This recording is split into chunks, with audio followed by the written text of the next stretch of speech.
this lad was cast from, the pinnacle of a structure. His existence was never uncomplicated. He encountered Florshan, and ultimately found themselves reincarnated as Attila, in a realm where sorcerers governed all. Attila lacked even a trace of enchantment.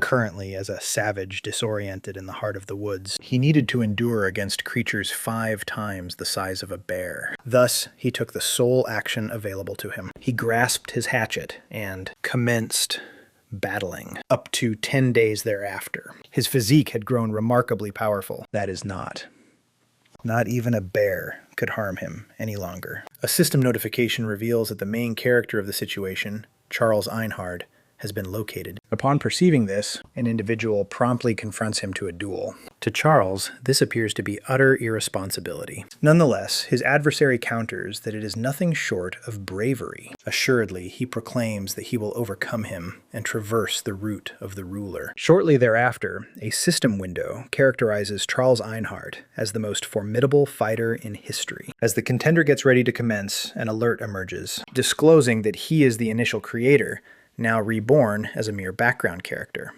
Subsequently, they both surge ahead, their blades colliding forcefully. The force of the impact fractures the earth surrounding them. In a rapid motion, the individual springs into the air to perform an assault. Nevertheless, the descending blow is intercepted by his adversary's sword. Subsequently, he descends some distance off. Serenely, Charles declares that he has already committed that maneuver to memory. He subsequently elevates his own blade, bracing himself to retaliate. Subsequently, he delivers a blow that slices through the atmosphere towards his adversary. The power of the collision propels his adversary rearward.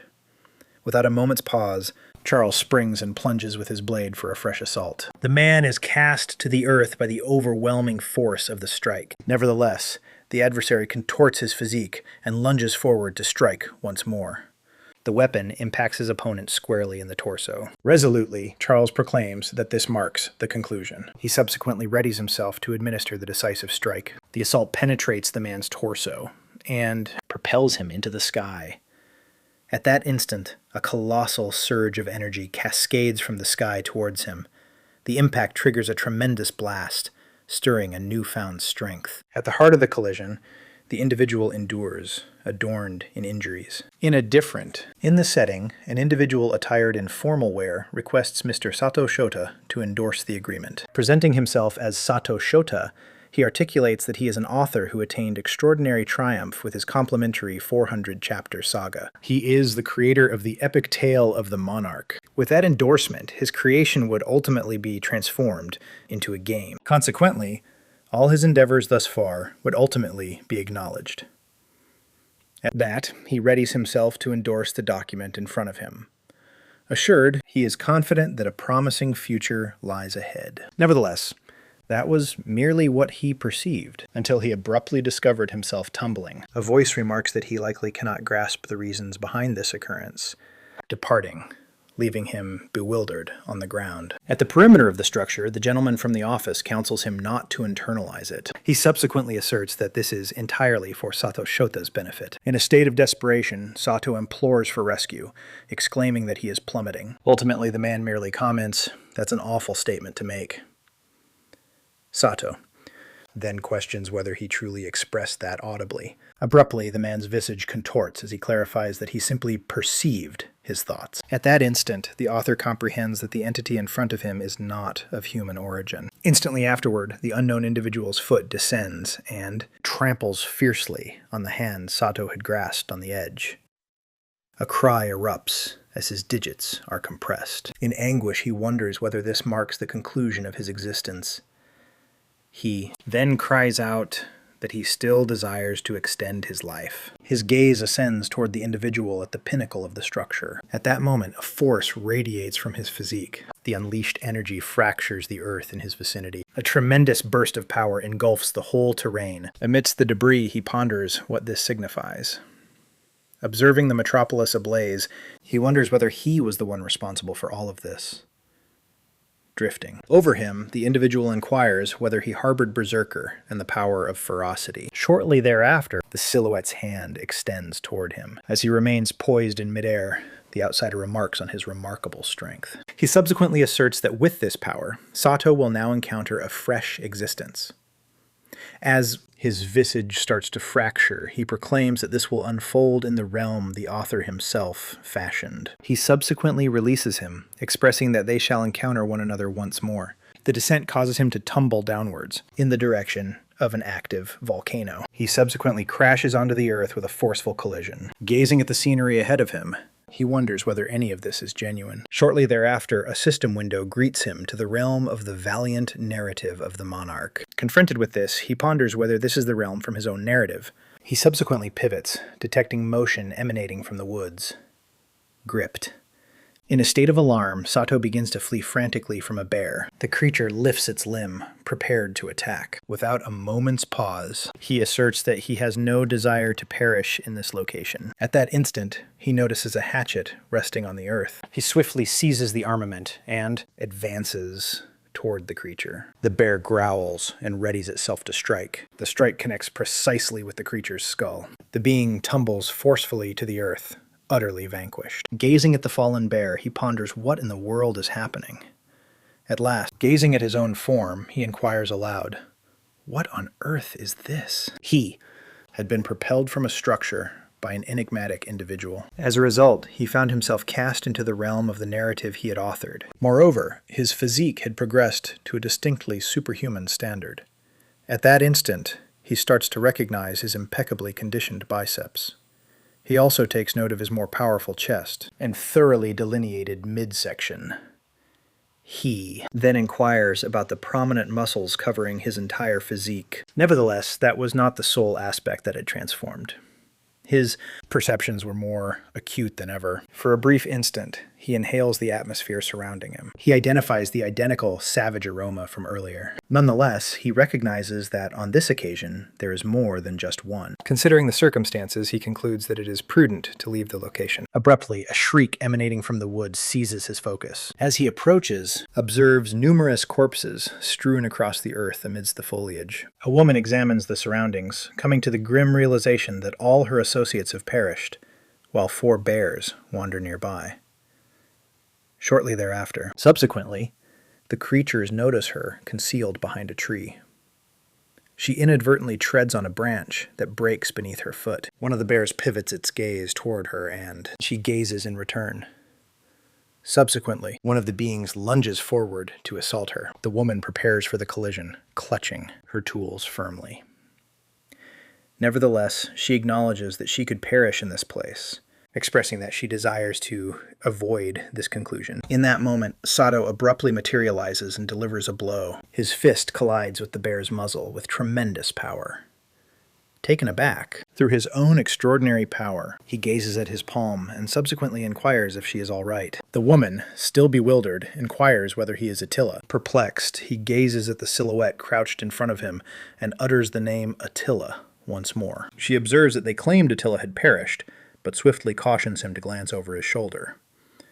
3 remaining bears are sprinting towards him. As he pivots to confront them, he inquires about the quantity of adversaries. Frantically, she shouts that he cannot confront them all. With a subtle grin, he casually inquires whether he truly cannot. The creatures bellow as they progress. This compels him to discover whether it is accurate, prompting him to prepare himself for battle. Gallantly advancing, he assaults one of the beings. A blow strikes the initial bear as he begins to tally. Without pause, he springs towards the second creature. A strike impacts the second creature, and the tally persists. The initial pair of bears has already collapsed onto the earth. He subsequently delivers a strike at the final surviving bear. The third creature is cast against a stone as the tally concludes. Firmly establishing his stance, he brandishes the hatchet, accompanied by a solitary action.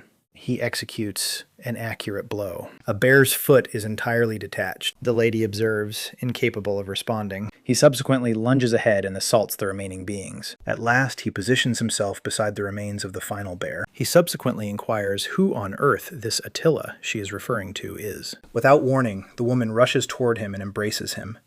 She expresses that she had faith he would return unscathed. The embrace takes him utterly off guard. Without releasing her grip, she declares that everyone in the hamlet will be joyful, and presses him to hasten so they can depart. At that instant, a system window reveals the profile of the character Attila, aged 16. Promptly thereafter, Attila's recollections start to inundate his thoughts. The memories originate from a far-off era. They advance towards the final recollection preceding demise. He starts to analyze all the fresh data. Within the recollections, he uncovers that Attila perished during a bear hunt, a ceremonial transition into manhood, orchestrated by a malevolent scheme. The visage of the individual accountable for the treachery is distinctly evident. He becomes aware that he has been reborn as a barbarian side character, expressing regret that he did not become the main hero. The lady inquires about the issue, but he comforts her by stating that he is all right. He subsequently observes the injuries on her leg. Bending down, he instructs her to climb onto his back so they can make their way back to the settlement. She cautions him that the hamlet is 20 kilometers distant, yet he maintains that it's not an issue and that he cannot abandon her there. At last, he lifts her onto his back and begins sprinting rapidly towards the settlement. Within a verdant gorge, Attila springs from the edge of a precipice. Throughout the rapid plunge, he even succeeds in obtaining a piece of fruit from a tree. Immediately afterwards, he observes that it has an exquisite flavor. He presents his partner with a portion, yet she merely declines. They both reach a gorge where the encampment of the Black Wolf tribe is situated. Two members of the tribe are astonished, as they were convinced that Attila had perished at the hands of a bear. Enveloped by the crowd, he meticulously examines the surroundings and proclaims that it's astonishing. Everything surrounding him precisely corresponds to the illustrations that were previously created. The scenery in front of him is nothing short of the realm of the Black Wolf clan itself. Confronting the townsfolk, he asserts that this is the most profound honor an author could possibly attain. A commanding figure strides through the throng and shouts Attila's name. In front of him is his father. The renowned fighter is believed to have single-handedly vanquished a force of 5,000 soldiers. Munzuk, leader of the Black Wolf clan, gazes at him with intense scrutiny. He subsequently inquires whether his son has anything to express to the group. Resolutely, Attila proclaims that he has returned. The chieftain envelops him in a firm embrace. With tears glistening in his eyes, Munzuk embraces his son. The lad is rendered utterly voiceless by the spectacle. Stirred, Munzuk proclaims that he has returned to existence, precisely as the ancient oracle had predicted. He subsequently exclaims that the myth of the Black Wolf was authentic, and confidently declares that he is elated. The leader subsequently declares a grand banquet to commemorate the occasion, assuring abundant sustenance and beverages until they can consume no further. During the nighttime, the clan congregates around a blazing fire, indulging in a banquet, and raising their glasses in honor of the formidable deity of warfare. Attila dines with pleasure, remarking that he could consume endlessly.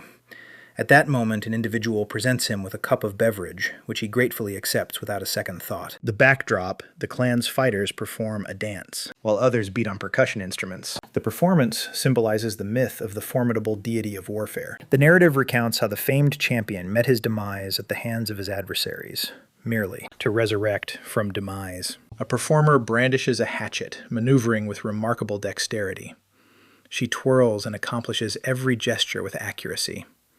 With a rapid twirl, the choreography escalates further. Soon after, the show concludes. Consequently, the myth of the protector who safeguarded the settlement emerges. The inhabitants rejoice with revitalized fervor. While observing the festivity, he contemplates that if this genuinely represents the realm of his narrative, there exists solely a singular path to return to the tangible realm. That solitary exit is the Enchanted Realm. It is the location where the most influential sorcery practitioners reside, since that is where he positioned the excerpt. Attila savors a morsel of flesh. At that instant, a gentleman advances and declares that he learned Attila vanquished 4 bears. Blida, a fighter from the Black Wolf clan, commends him for the remarkable accomplishment. He then notifies him that he has now joined the prestigious combatant faction. For an individual hailing from the Black Wolf clan, this is the utmost conceivable privilege, and also a prerequisite to attain the role of chief. Consequently, Blida extends an invitation for him to raise a glass. Simultaneously with the toast, a fierce contest for dominance quietly commences. Attila halts the cup in mid-flight as he detects an unusual aroma. Observing. In this moment, Blida inquires about his troubles and the reason behind his lack of drinking. Directly to the matter, Attila asserts it's superior, to cease conversing and simply engage in combat. Blida responds that it has been some time, and playfully remarks that he has acquired the ability to express intriguing thoughts. He cautions him not to become overconfident, since he remains unaware of the tactics that were employed. Blida subsequently remarks that the celebration has only commenced, and the evening ought to be embraced to its maximum potential. Attila requests that he remain patient, yet the fighter merely bids farewell and departs with his companions. Beside the campfire, a hare is undergoing preparation for the feast. A young lad advances and informs Chief Munzuk that he was the one who pursued the creature.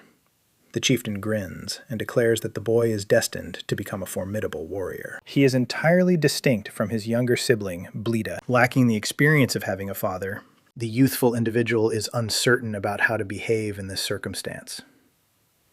Had he been raised with one, he envisions he would have communicated and garnered accolades in a similar manner. Abruptly, Munzuk beckons him nearer. He then reveals that he has a gift for him. The leader subsequently bestows upon him the insignia of the Distinguished Fighter, conferred solely to those who have vanquished 3 or more bears in one expedition. Munzuk inquires whether he is rendered voiceless, and remarks that it is a privilege for any fighter to sacrifice their life for. He subsequently hurried him to don the insignia. Attila attempts to fasten the belt, but realizes he's never performed that action previously. Clumsily, he remains positioned there, with the ribbon fastened in an unusual manner. Munzuk inquires about the issue, and he clarifies that he has injured his hand slightly and is unable to position it correctly. Upon hearing this, the chief volunteers to secure it for him. While modifying the window frame, he remarks that this evokes memories of the day they initially encountered one another. The knot is flawlessly positioned around his waist. Munzuk rises and remarks that Attila has matured significantly and put in great effort to reach this point. The youth merely expresses his gratitude to him. The leader subsequently rests a hand upon his crown, messing with his hair gently. He states he ought to exhibit more happiness. However, Attila responds that he experiences a sense of shame. Munzuk exclaims that there is no cause for embarrassment, as achieving the status of an elite warrior at 16 is unprecedented. The remaining members of the tribe begin to motivate him to commemorate. Attila beams at all the acclaim. Munzuk lifts his cup and suggests a toast to the valiant fighters of the Black Wolf. All the males of the clan elevate their tankards in jubilation. The young man raises his glass in unison with them, contemplating that perhaps this existence isn't so dreadful after all. Unexpectedly, a man's cup is hurled from his grasp as he emits a shriek. Attila cries out fervently for his father. In that moment, the leader of the tribe is unveiled, utterly changed. He ponders whether the beverage was tainted, yet Munzuk's sake emits no unusual odor. A young man clutches his father and repeatedly shouts for him, yet the sole reply is a powerful growl. Munzuk persists in bellowing, utterly unrestrained. An examination discloses that he is influenced by an uncontrollable rage. The leader of the clan commences to assault his own community. In that instant, Attila comprehends that Blade's objective extended beyond merely Munzuk. The townsfolk dash and cry out urgently for assistance. The true objective was to eliminate all those who held the tribe's leader, Attila, in high regard. Proclaims it's inexcusable to employ Munzuk's own hands to harm the individuals he cherishes the most. Munzuk lunges ahead recklessly. The youth challenges him, pleading for him to awaken. While he attempts to prevent him, he's struck by an exceptionally forceful blow. He collapses onto the earth, coming to the conclusion that it's futile to continue attempting. His father is unable to perceive him. Nonetheless, Attila rises, exclaiming that this cannot be authentic. Munzuk bellows as his metamorphosis reaches its culmination. He subsequently strikes with a formidable blow. The strike makes contact with the earth, propelling him through the air from the strength of the collision. Attila understands that he is unable to halt him with his present strength. As the thunderous cries reverberate, the townspeople retreat in fear. A young boy dashes towards his mother, who has collapsed to the earth. He nudges her, pleading for her to rise. The mother urges her child to proceed forward. Munzuk advances toward the pair. She shouts for him to dash as swiftly as possible. The young lad subsequently seizes a hatchet from the earth. As he spins around, he proclaims his intention to safeguard his mother. The clan's leader readies to assault the youth. At that moment, Attila materializes before them, intercepting the strike with his own limb. He commends the lad's bravery, and the lad refers to him as sibling. He subsequently shouts for the others to handle them. The clansmen transport the mother and her child away from peril. Attila pivots and successfully intercepts yet another of Munzuk's blows. In that instant, he understands that merely halting him was an oversimplified notion. The clan's leader prepares for yet another assault. He propels himself ahead with great velocity, brushing against Attila's visage. The strike slices through his ear. Munzuk launches yet another savage assault. The blow strikes directly on the young man's flank. Attila expels blood and realizes there is no longer any justification for delay. He seizes his father's arm, cognizant that there exists but a single choice. The young man steels himself and resolves to battle. The pair confront one another, poised for the encounter. Munzuk fees, and Attila retaliates with an immediate strike. A formidable strike impacts Attila's visage. In reply, he counterattacks with a strike to the leader's jaw, which also connects. A brutal uppercut jabs his head backward. Nevertheless, Attila advances with a swift barrage of strikes. The strikes impact Munzuk's torso, yet they prove ineffective. Understands it won't suffice to defeat him. Munzuk readies for another offensive. An instant later, the two engage in a rapid succession of strikes.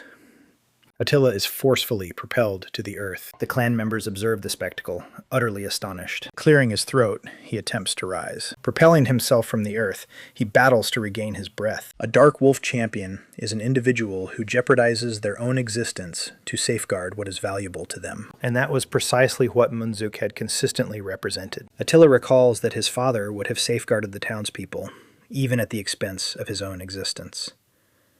With this notion, he rises to his feet and triggers the Valorous Power ability. The youth rushes forward against Munzuk. A formidable headbutt impacts the leader squarely in the torso. The force propels one of Munzuk's teeth into the air. The tribal leader's body is propelled backward by the impact of the assault. The tooth drops and adheres to the earth. Fatigued, Attila stumbles rearward. A short while later, he collapses to the earth, questioning whether this is the conclusion. Munzuk continues to stand as the metamorphosis starts to diminish. From the earth, Attila observes him, utterly astonished. Munzuk gazes at his own hands and inquires about what is occurring. Attila stays on the floor, pondering whether his father has awakened. A system display verifies that Munzuk has emerged from his fury condition. Upon witnessing this, he comprehends that his father has genuinely reverted to his usual self. His stare then settles on an item positioned before him. It was the pin that had been cast previously. Munzuk dashes over to him and inquires if he is all right. Attila responds that he can endure for the time being. Abruptly, the clan's leader swiftly races in a different direction. Bleda and his companions are retreating on horseback through the woodland. The wrathful dart conjured by the sorceress was not expected to be eliminated by a straightforward headbutt. Nonetheless, it was removed by the unique ability that Attila possesses. Bleda urges his steed to accelerate their getaway. Prior to vanishing, he advises Attila to relish his moment of valor, as it will all come to an end the following day. The party persists in their journey toward the northern cave. At the threshold, Bleda instructs his troops to move forward. They venture into the shadowy cavern, illuminating the path with a torch. Abruptly, a bellow reverberates from the abyss, causing them to shudder. A voice insists they restore what was seized. In front of them, a colossal bound creature roars for them to bring back its young. The celestial creature of the Black Wolf clan, the woodland catastrophe, bellows with great ferocity. Bleda addresses the being, referring to it by its designation. The creature commands them to hush, labeling them as timid. Single. One of the men grasps a tiny cub, menacingly poised to end its life. The tiny creature cowers in his embrace. The mother implores them to cease. Bleda subsequently commands the beast to venture forth and annihilate the Black Wolf clan. The woodland disaster bellows in reaction to the directive. Attila stirs awake in a cot and raises himself, grasping his head, his form shrouded in wrappings. He contemplates whether he lost consciousness. Next to him, Munzuk is similarly reclined and acknowledges him for rousing, causing him to pivot in astonishment. The young gentleman inquires whether his father is well. Munzuk responds that his physique remains immobile for the time being, but reassures him not to be concerned. Reclining on his back, the leader claims he perceived it all and feels profoundly remorseful. Attila responds that he is not to blame, but rather that scoundrel Bleda is.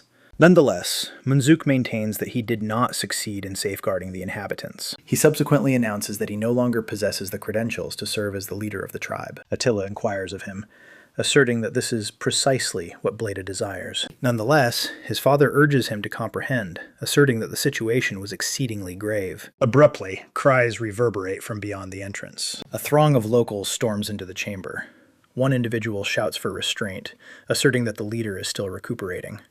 Another blames someone for proposing the visit. The debate persists regarding which fool introduced sake when visiting an ailing individual. The lady whom Attila rescued arrives alongside her child and comforts him, stating that due to his actions, everyone is safe. She asserts they have been safeguarded by the leader in numerous confrontations. She subsequently states that everyone is aware of how deeply he holds the villagers in esteem, and that they have faith in him. With tears glistening in her eyes, she implores him to have faith in them, for they place their trust in their leader. Munzuk shields his visage with his palm. The clansmen elevate their fists and proclaim their commitment to safeguarding the Black Wolf tribe collectively. With his visage drenched in tears, he merely expresses his gratitude to them. Abruptly, an individual bursts into the chamber. The individual halts in front of the crowd and shouts for their attention. He proclaims that the woodland disaster is assaulting the hamlet. The village can be observed engulfed in flames, facing devastation. In the midst of the blaze, the woodland disaster rages uncontrollably. The disaster of the woodland was the mythical celestial creature that, together with the formidable warrior monarch, safeguarded the Black Wolf clan. This is the reason the inhabitants of Black Wolf Village referred to it with profound respect. Abruptly, a gentleman hurries in and requests the focus of the crowd. He subsequently declares that the disaster of the woodland is assaulting the hamlet. Munzuk rises in his bed, perplexed, and wonders about what he has just perceived. Attila stands beside the bed and declares his intention to leave, but his father halts him. He cautions him that it's foolhardy, as a mortal is no equivalent to a celestial creature. Nevertheless, the young man advances towards an axe and states that he intends to lend it. Clutching the armament, he vows to restore it. Prior to his departure, he requests that they hold on for him. Beyond, the beast's bellow reverberates ominously. One of the individuals gestures towards the creature, and Attila pivots to confront it. Observing the spectacle, he remarks on the creature's colossal dimensions. At that moment, Bleda and his companions emerge, remarking that he is delayed. He inquires whether Attila genuinely believed they would pause for everyone to recuperate. The youth subsequently calls out Bleda's name. In reply, he claims Attila is gullible, much like his progenitor. Preparing his axe, the youth confronts him to engage in combat, rather than merely conversing. Bleda commends his valor, asserting that it befits the illustrious warrior monarch's reincarnation. Nevertheless, he discloses that he will not be the adversary, and raises his hand to issue a directive. The being's paw impacts the earth with force. Attila deflects the strike with his hatchet. The catastrophe of the woodland looms behind Bleda, anticipating his directive. Perplexed, the young man inquires how a celestial creature can adhere to his commands. Bleda clarifies that causing an adversary to submit is straightforward. In his view, one must simply seize what is most valuable, as he possesses a young bear. The mythical celestial creature was diminished to this condition following the capture of its offspring. For that which ought to be safeguarded transforms into a vulnerability. Attila inquires whether he has completed delivering his final remarks. Bleda responds, inquiring whether those are the youth's ultimate remarks. He subsequently gestures and commands the disaster from the woods to assault. Attila promptly readies himself for battle. The beast approaches and strikes with its claw. He deflects the strike with the axe's grip. At that moment, he understands that the circumstances are highly disadvantageous. He realizes that if he endures a direct strike, he will be overwhelmed. The creature strikes once more, and Attila is propelled backwards by the force.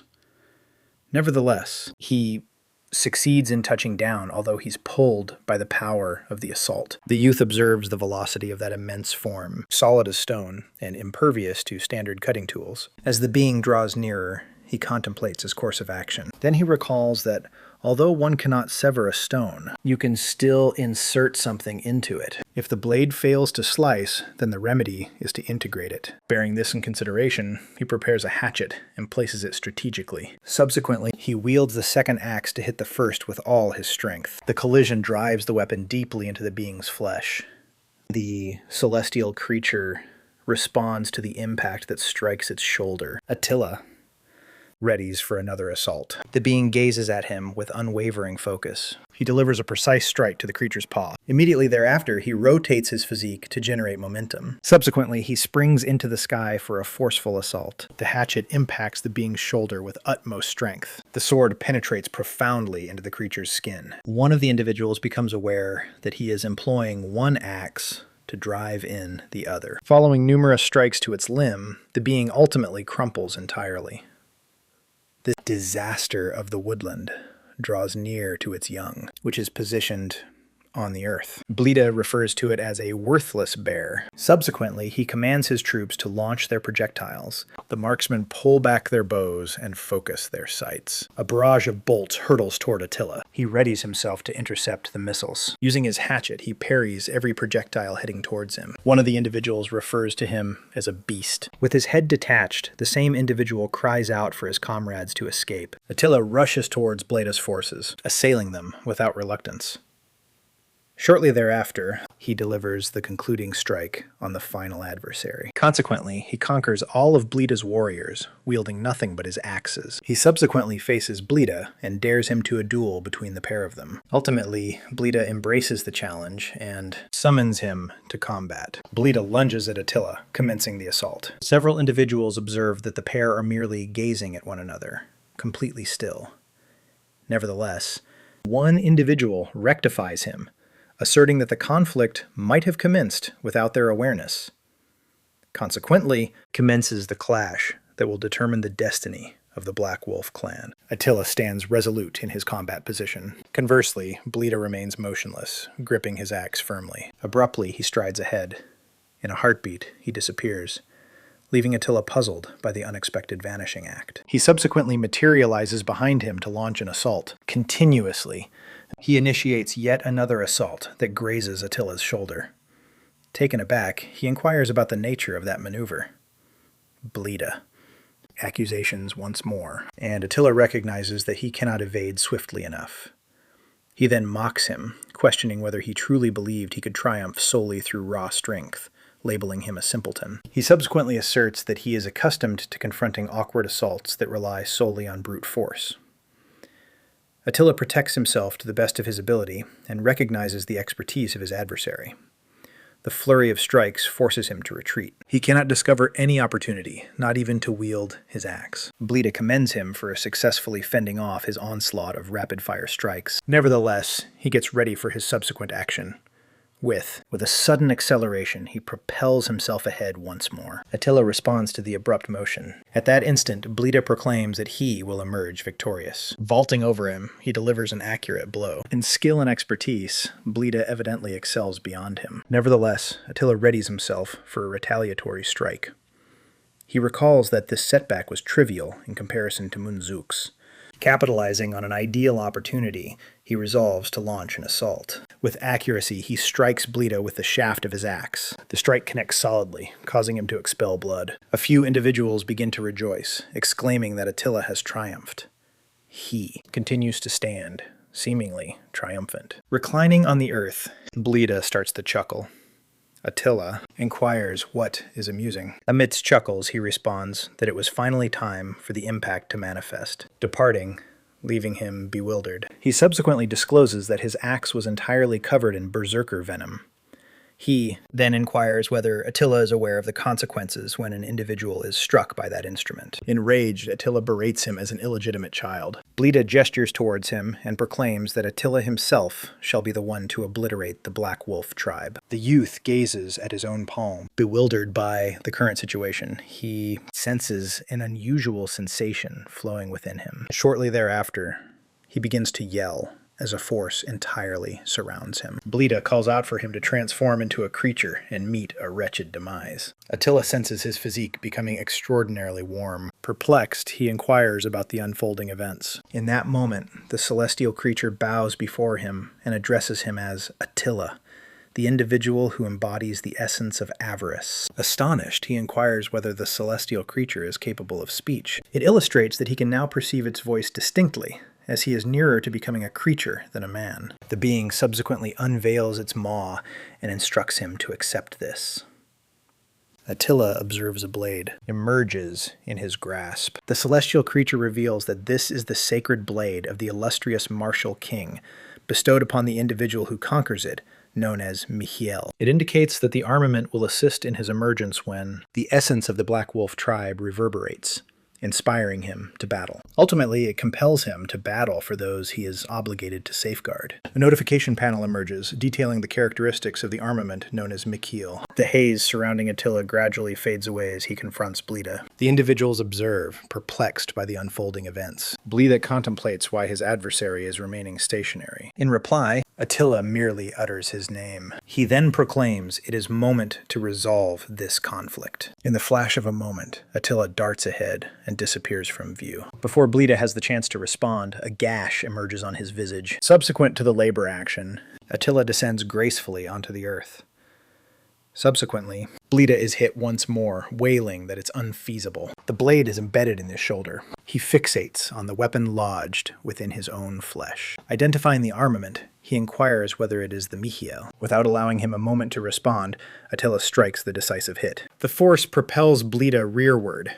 He collapses face first, vanquished in a pool of his own crimson. In that moment, he ultimately realizes that Attila was acknowledged by the celestial creature, in contrast to himself. The globe has perpetually been inequitable, and he entered life as the sibling of a gifted individual. Consequently, he led his existence perpetually measured against Munzuk. Nonetheless, he was propelled by the longing to reach the sibling he held in such high esteem. He sought to conquer the chaos that caused him to bleed from his mouth. Nonetheless, in the course of a particular confrontation, everything changed direction. Munzuk, the mightiest combatant of the Black Wolves, was annihilating foes relentlessly. Blida would reprimand him for rushing in solo, yet his sibling would merely express remorse for becoming overly enthusiastic. Subsequently, he would lament upon witnessing him confront everyone by himself once more. Nonetheless, Munzuk continued to battle in the core of the battleground. Abruptly, Blida notices an unfamiliar adversary nearing. Frantically, he dashes, calling out for his sibling. A foe readies to assault Munzuk from the rear. Blida ultimately takes a blow to the face as Munzuk shouts his name. Injured while safeguarding him during the conflict, he kneels before his sibling and inquires. Blida challenges him, questioning why he is unable to participate in the upcoming conflict, despite his significant contributions. Munzuk merely expresses regret. He clarifies that due to his wounded vision, Blida is unable to engage in combat on the battlefield. Instead of acknowledgement, his position was removed from him. A herald proclaims a fresh onslaught, prompting Munzuk to ready himself for departure. In that instant, Blida comprehends that he was the sole individual who thought they were united in their struggle. He exclaims that his sibling could never comprehend his anguish and torment, and maintains that he is not the antagonist. In his thoughts, Munzuk, who forsook him and the Black Wolf tribe, is the true perpetrator. Fueled by this conviction, he rises and pledges to annihilate everything. He rushes ahead, shouting for anyone not to obstruct him. Attila confronts him and commands him to cease uttering whatever he desires. He subsequently insists that Blida assume accountability for his own deeds. Ready to proceed, Attila proclaims that he will not allow an individual like himself to escape unscathed. Ultimately, he declares that he will not permit Blida to harm his loved ones or his allies once more. He then springs toward him, exclaiming that he will not allow him to injure anyone else. The pair gaze into each other's eyes as they rush towards one another. Blida and Attila collide in the Sky Inn, a formidable clash. Attila administers the decisive strike, colliding with him directly.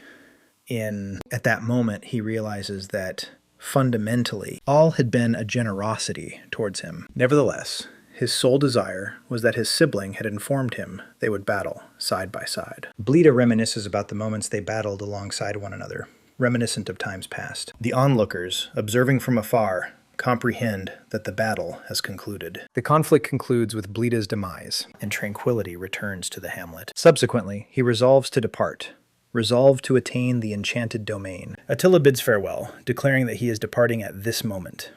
One of the individuals challenges his choice, while another expresses sorrow, suggesting they would be secure indefinitely if he were to assume the position of chief.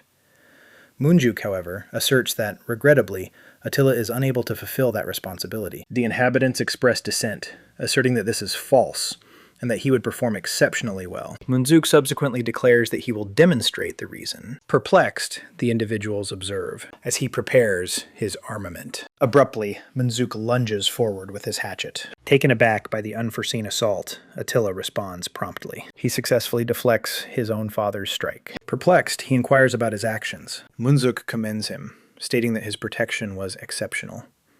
Nevertheless, he indicates that his position is vulnerable and rife with gaps. Attila stays quiet, failing to grasp the circumstances. Munzuk asserts that he undoubtedly possesses a unique ability. He subsequently proclaims that the blade assigned to him is evidence that a remarkable fate lies ahead. Munzuk elucidates that individual spirits are evaluated when they encounter hopelessness, and that Blida extinguished the illumination within his own spirit. Thus, he suggests that he refine his intellect, skills, physique, and spirit, akin to metal, shaped countless times.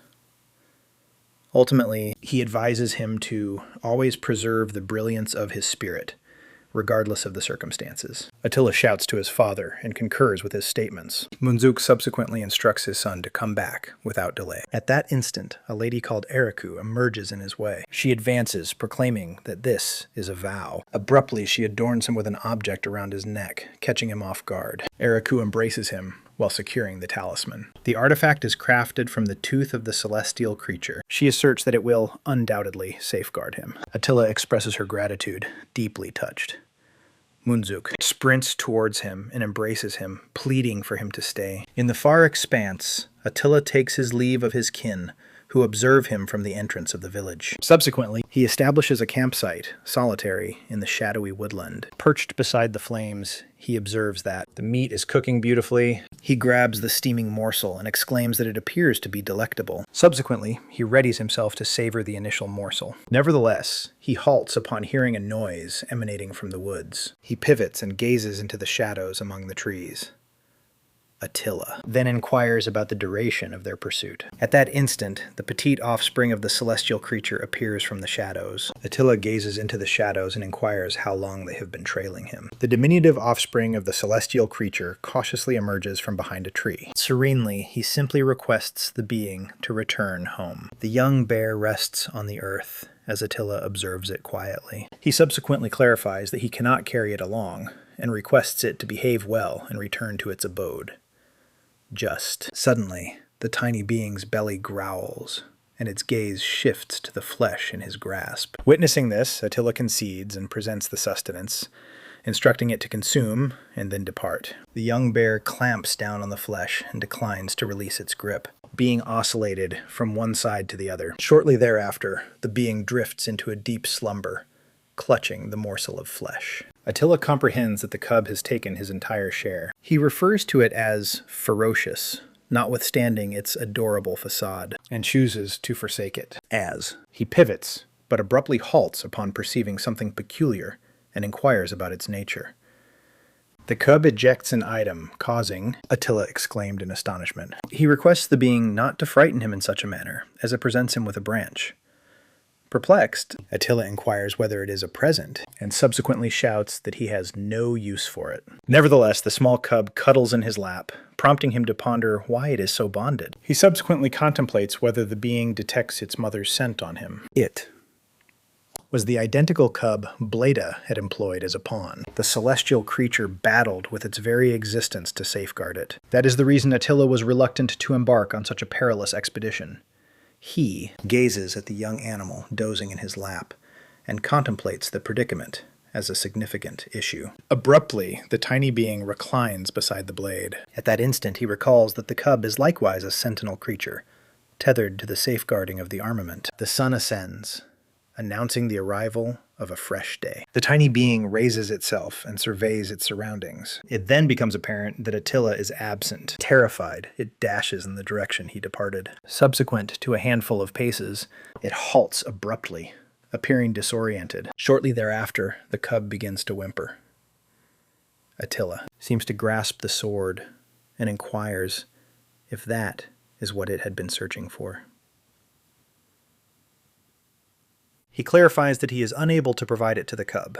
Instead, he rips off a fragment of his own dressing. He subsequently fastens the fabric around the cub's neck, Attila remarks that it is a present. Subsequently, he pivots to depart and beckons for it to accompany him. Prior to departing, he cautions that he will abandon it if it fails to comply. The young bear dashes and brushes against his limb. Before long, it begins to joyfully trail behind him along the trail. Attila cautions that the subsequent meal will not occur until they arrive at the next settlement. Subsequently, he motivates it to sprint. The two of them journey together along a mountainous path.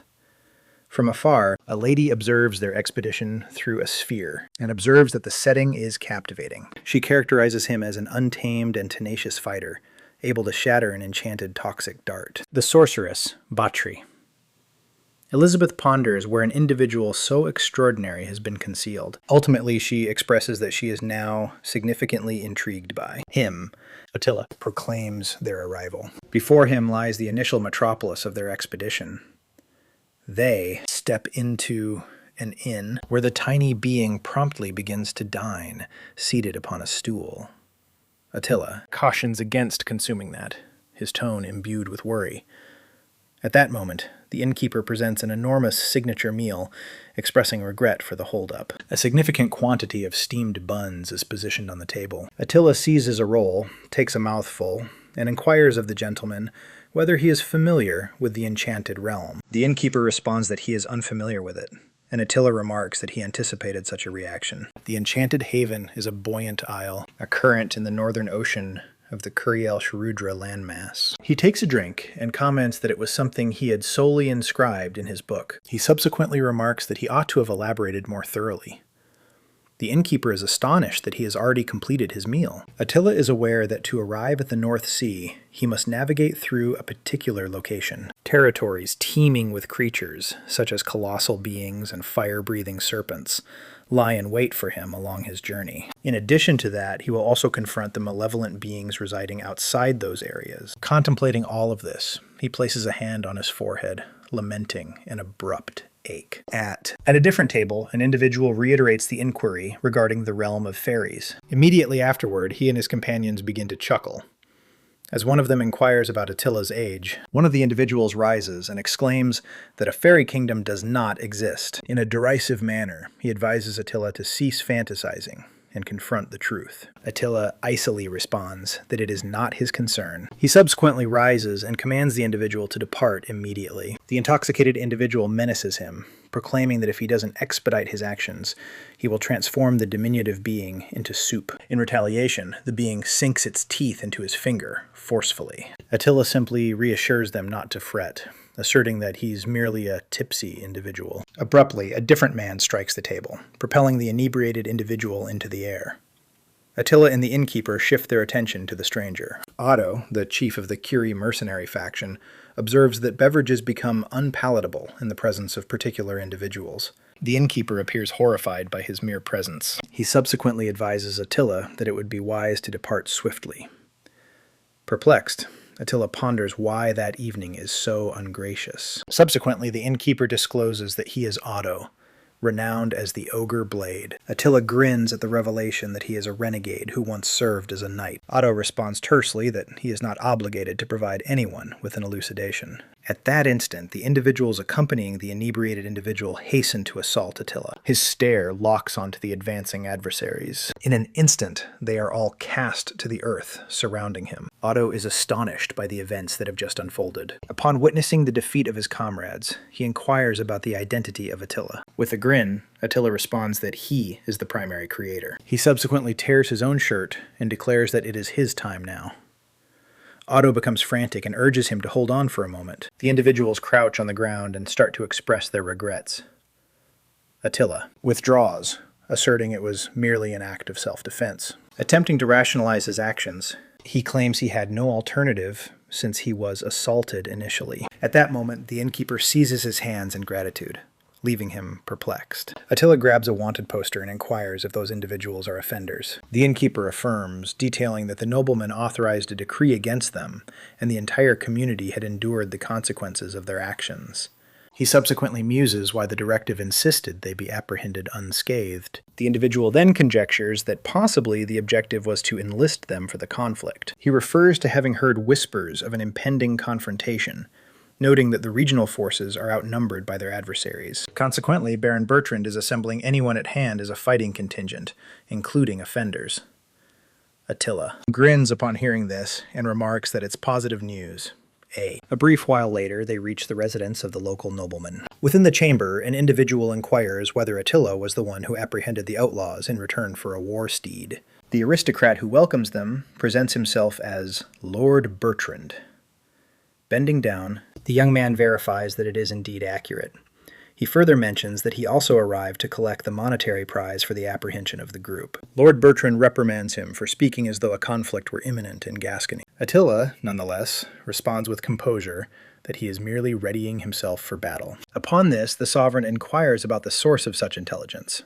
Attila discloses he has encountered speculation regarding the deficiency of troops, and deduces that they are all being assembled for a clash with the Achates in the east. He subsequently explains that this is the rationale behind the absence of marauders, or a patrol unit, in the community. The aristocrat is briefly rendered mute by the conclusion.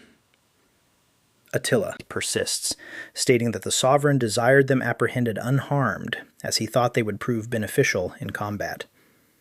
Bertrand commends his perception. The youth reciprocates the praise, asserting that within the uncivilized tribes, the title Hound of the Southern Mountain is emblematic of dread, able to instill dread and evoke tears. Evidently pleased, Lord Bertrand comments, which even the savages are aware of his existence. At that instant, Attila concedes that it was a fabrication, yet emphasizes that it would be a privilege to assist him and attain a recompense.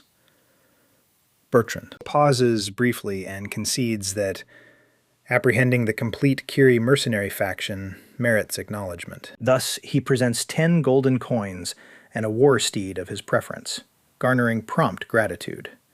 Nevertheless, the aristocrat states that there is a single stipulation. Reaching out his hand, he asserts that if Attila genuinely desires to assist him, he must enlist in the conflict with Gasconu's troops. Otto and his companions are astonished by the suggestion. Attila, conversely, concurs without doubt, asserting he anticipated those exact phrases. The choice to enter the conflict was determined by one sole motive. It was essential to compel that individual to take action. The individual was Charles Einhart. He was the central figure of the narrative, recognized by his adversaries as the deity of mortality, and solely he was acquainted with the fairy monarch. In the castle courtyard, military preparations proceed at a consistent rhythm. Confined within the cell, Otto converses with Attila as the remaining inmates observe in quietude. Without warning, he cries out in anguish, imploring Attila to extricate them from the situation. Attila responds with composure, pointing out that he is being excessively noisy, and requests that he refrain from addressing him as boss, as he is merely 16 years old. The disclosure regarding his age leaves Otto utterly bewildered. When he inquires whether the accurate age isn't 46, he faces a threat, prompting him to apologize without delay. Otto contends that should they refrain from participating in the conflict, they will all face execution. Attila, nonetheless, asserts that this will not occur.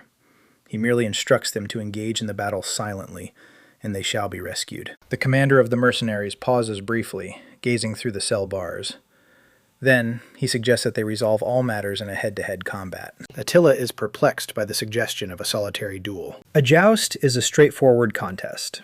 It's a clash between two knights, with all stakes involved. The guidelines may differ, yet one remains constant. The most powerful prevail, irrespective of standing. The victor claims everything, whereas the defeated forfeits all. Otto discloses that he was formerly a knight, and that, although he may not prevail in a physical confrontation, he would stand a better chance engaging in combat mounted on a horse with a lance. In the initial narrative, he was merely a secondary figure who would perish without even being acknowledged by Duke Gascony's forces. Attila's emergence in this realm is beginning to alter the narrative, and it would pose a dilemma if Otto were to perish at this point. Thus, to involve the Kiri mercenary faction in the conflict, Attila chooses to embrace the offer. He proclaims that should he emerge victorious, they will all participate in the conflict.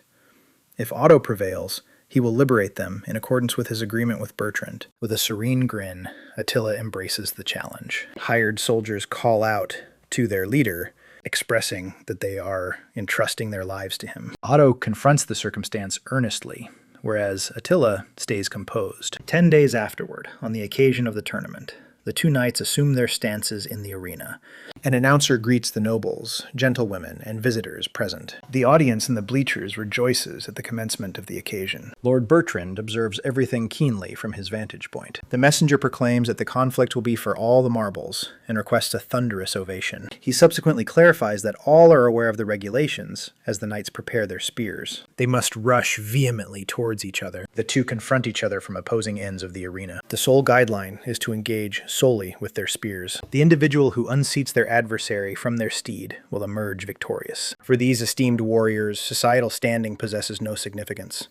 It's a battle in which solely the robust emerge victorious and claim everything. The announcer pivots towards the exhilarated audience. He then proclaims that the confrontation is imminent. With a grave motion, he indicates for the fighters to proceed. Otto, referred to as the Demon Blade, gallops into the Colosseum upon his steed. A few individuals in the assembly yell for his demise. A woman seated close by remarks that he appears to be rather disliked. One of the individuals pivots to respond, yet is startled. The cloaked lady merely places a finger to her mouth, requesting quietude. The sorceress, Bathory Erzsébet, observes that she is indifferent, as her sole purpose for visiting was to see young Attila. The men who were previously vocal are now utterly captivated by her. Subsequently, the announcer proclaims the forthcoming contender arriving from the west.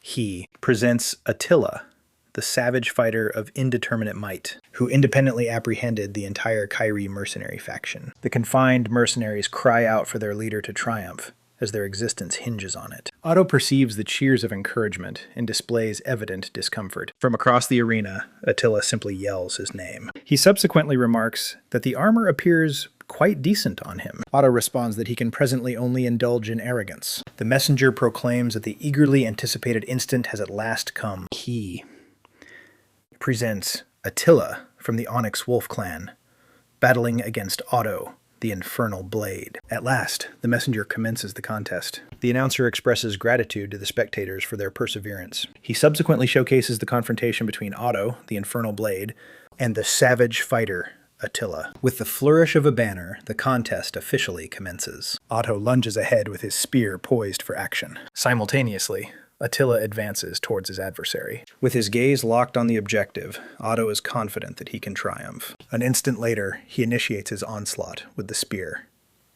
Attila bends over his steed, observing the point of the spear shift perilously near to his visage. Otto is utterly astounded by his rival's behavior. The hired soldiers in the bleachers contemplate whether he truly grasped the spear with his unprotected hands. Serenely, Attila states he will merely counter the assault. A spear proficiency ability is triggered. He subsequently whirls the armament and lunges it back in Otto's direction.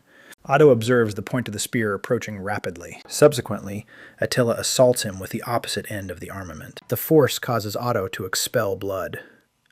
He collapses onto his steed due to the impact of the strike.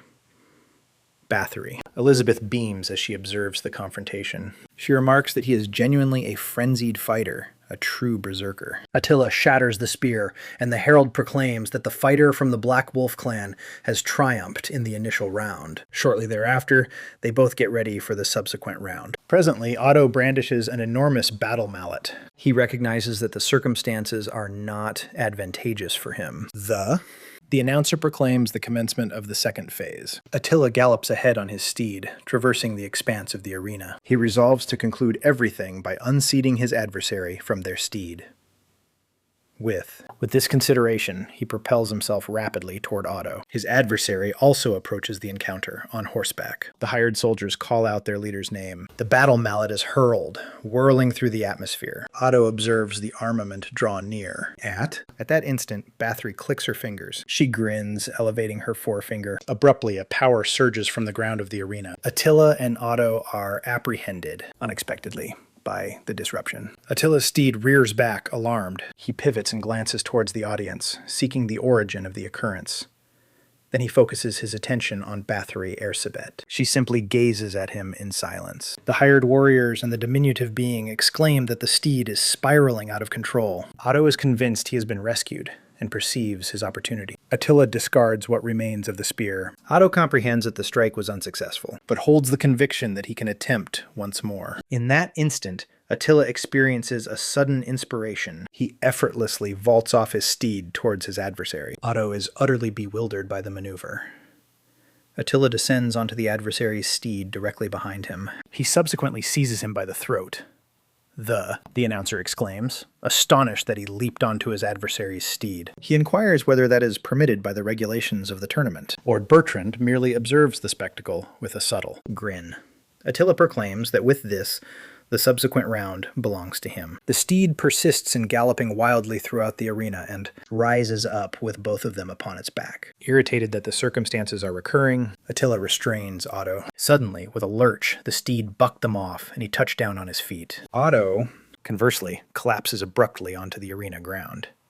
His individuals and the tiny being shriek, comprehending the gravity of the predicament. The steed rushes recklessly towards the prostrate Otto. Bathory Ersebet observes the spectacle with keen interest. In the meantime, Attila situates himself close to his adversary. With a singular term, he commands her to cease. Otto's steed becomes startled and flees from Attila. In the crowd, everyone observes the spectacle in quietude. Among them is Bathory Elizabeth, who watches from afar. Attila plunges his formidable blade into the earth, beside the remnants of his adversary's armament. Otto, the infernal blade, stays poised in a kneeling position before him. Then, Attila reaches out his hand and inquires if this is the third round. Otto gazes at him for a brief instant prior to responding. He agrees to the assistance in rising and indicates that they can proceed. The announcer of the tournament proclaims that the moment has arrived for the ultimate, conclusive bout between the two chevaliers. Bathory Elizabeth observes that he caught sight of her minor ruse, finding it entertaining. In front of the crowded auditorium, the herald expresses gratitude to all for their understanding during the minor occurrence. He subsequently proclaims that from this point forward, the battle will be conducted on foot. With the fighters in place, he proclaims that there are no regulations and any armament is permitted. With a straightforward hand motion, the cue for the ultimate confrontation is conveyed. Attila lunges ahead and strikes, yet Otto successfully evades. In retaliation, he delivers a forceful strike with his armament. Otto evaluates that his adversary's assaults are intense, with each strike delivering tremendous power, steeling himself. He deduces he merely needs to evade the initial strike. Attila then springs into the sky to execute a definitive blow. Otto evades, and the armament crashes forcefully against the earth. Noticing an opportunity, he proclaims that triumph belongs to him. Attila brands him as gullible and twirls his physique, maintaining a strong hold on his armament. The impact collides with Otto's visage using the broadside of the weapon. The force propels him backward, causing him to comprehend that his adversary is not of this world. Attila advances while Otto stays on the ground. Within the throng, several individuals call out for their leader. However, they are swiftly instructed to be quiet. Subsequently, sounds reverberate across the stadium, imploring for the battle to cease. Otto falters to his feet, stained with blood, and grasping his shattered blade. One of the individuals calls out for him to halt, asserting that this is sufficient. Another pleads, asserting he will do whatever it takes to preserve his existence, even enlist in the conflict. He asserts that Otto cannot perish in a location such as this. Shifting his gaze to his allies, Otto observes that even with their hands bound, they continue to converse excessively. Nevertheless, he acknowledges that he would articulate the same if he were in their position. The blade slips from his grasp and strikes the earth. Subsequently, the announcer of the tournament proclaims that Otto is unable to proceed any further. Accompanied by a pale banner hoisted, he proclaims Attila the victor. Otto faints and pitches forward. Attila intercepts him prior to his descent. He claims that Otto is no longer merely an unknown individual. He subsequently recognizes him as a combatant deserving of honor. The audience bursts into jubilation as Lord Bertrand observes closely alongside his sentinels. From a distance, Bathory observes all with a subtle grin. The tiny alabaster being scurries across the arena's surface. As the sun descends, the hired warriors hoist Attila onto their shoulders in jubilation. That evening, it becomes apparent that, at his behest, the mercenaries have formally allied with Bertrand's forces. In an alehouse, all raise their glasses in celebration of the fresh commencement of the Kyrie Mercenary Brigade. Otto exclaims that this evening all expenses are covered by the proprietor, and everyone should indulge and express their gratitude. One of the patrons requests additional provisions, and the innkeeper readily complies. Attila, cradling the tiny being, comments on the swift recovery of everyone. Otto, proclaims that a genuine warrior acknowledges loss and demonstrates fidelity. Yet he is prohibited from consuming alcohol. He laments that he hasn't had a solitary drop since he departed from his cell. His individuals restrain him as he attempts to grasp a cup. A fortnight later, Attila is savoring a skewer and observes that Otto has made a solid recovery. The innkeeper advances to welcome him and notes that he learned of their involvement in the conflict, expressing confidence that they will achieve remarkable outcomes. Attila inquires about the source of that information. The gentleman responds that one of the hired soldiers stated it and cautions that the beverages are dwindling. Subsequently, Attila commands him to remain still. Perplexed, the innkeeper inquires what has affected him as Attila rises from the table. He asserts that this individual is not the genuine proprietor of the establishment. The innkeeper inquires about his meaning. Attila clarifies that he possesses no odor, akin to a puppet. He subsequently remarks that this is peculiar for an individual who is preparing and distributing food to everyone. Ultimately, Attila inquires about his true nature or identity. The innkeeper's form starts to metamorphose in front of Attila's gaze. Otto promptly hurries over, and Attila inquires about his true identity. Subsequently, the concealed individual remarks that he must possess considerable expertise to discern his ruse. He subsequently asserts that understanding his genuine identity holds no significance. The man wields his firearm and declares that regardless of the outcome, Attila is destined for the afterlife. He lunges, but Attila sidesteps the strike. The weapon strikes the chandelier, snuffing out the tavern's illumination.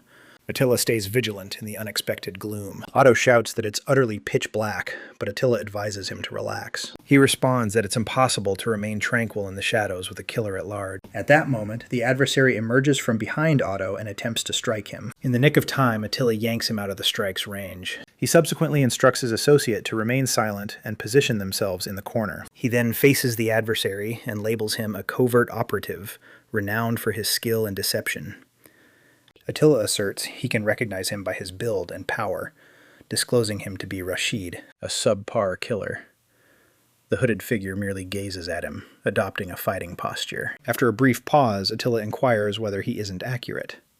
Rashid disappears from his view in a moment. Nevertheless, Attila catches up to him from behind, placing a knife against his throat, and insists on discovering the source of that information. He assures that he will eliminate him without suffering if he responds truthfully. The other option, he states, is to experience his dermis removed gradually in torment. Rashid wonders whether he could truly accomplish that with merely the grip of his blade. The killer attempts to advance for an assault, yet he halts abruptly. An object is launched, and Attila swiftly sidesteps. The sword slashes the adversary's visage, dividing the mask into two pieces. As the shattered facade descends to the ground, Rashid retreats. Now that his visage is revealed, he inquires how Attila was able to discern his actions in the shadows. Attila merely responds that it was due to the scent of hashish. Rashid echoes the words, astonished. Subsequently, Attila discloses that the aroma is embedded, albeit subtly, in his concealed armaments. The killer inquires whether all his actions were discerned solely by the fragrance. He subsequently collapses to his knees and concedes failure. Rashid subsequently readies himself to end his existence with his dagger. Just before he can proceed, a hand extends and halts him. Attila intervenes and inquires about Kassup.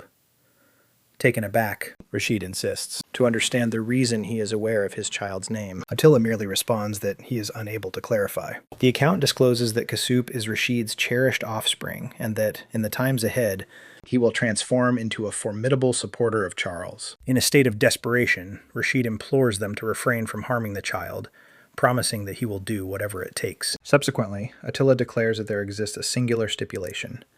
The killer inquires what it entails. He commands Rashid to become his subordinate. Attila assures him not to be concerned and to simply follow his instructions. Without delay, the assassin kneels, declaring that a warrior's pact is irrevocable.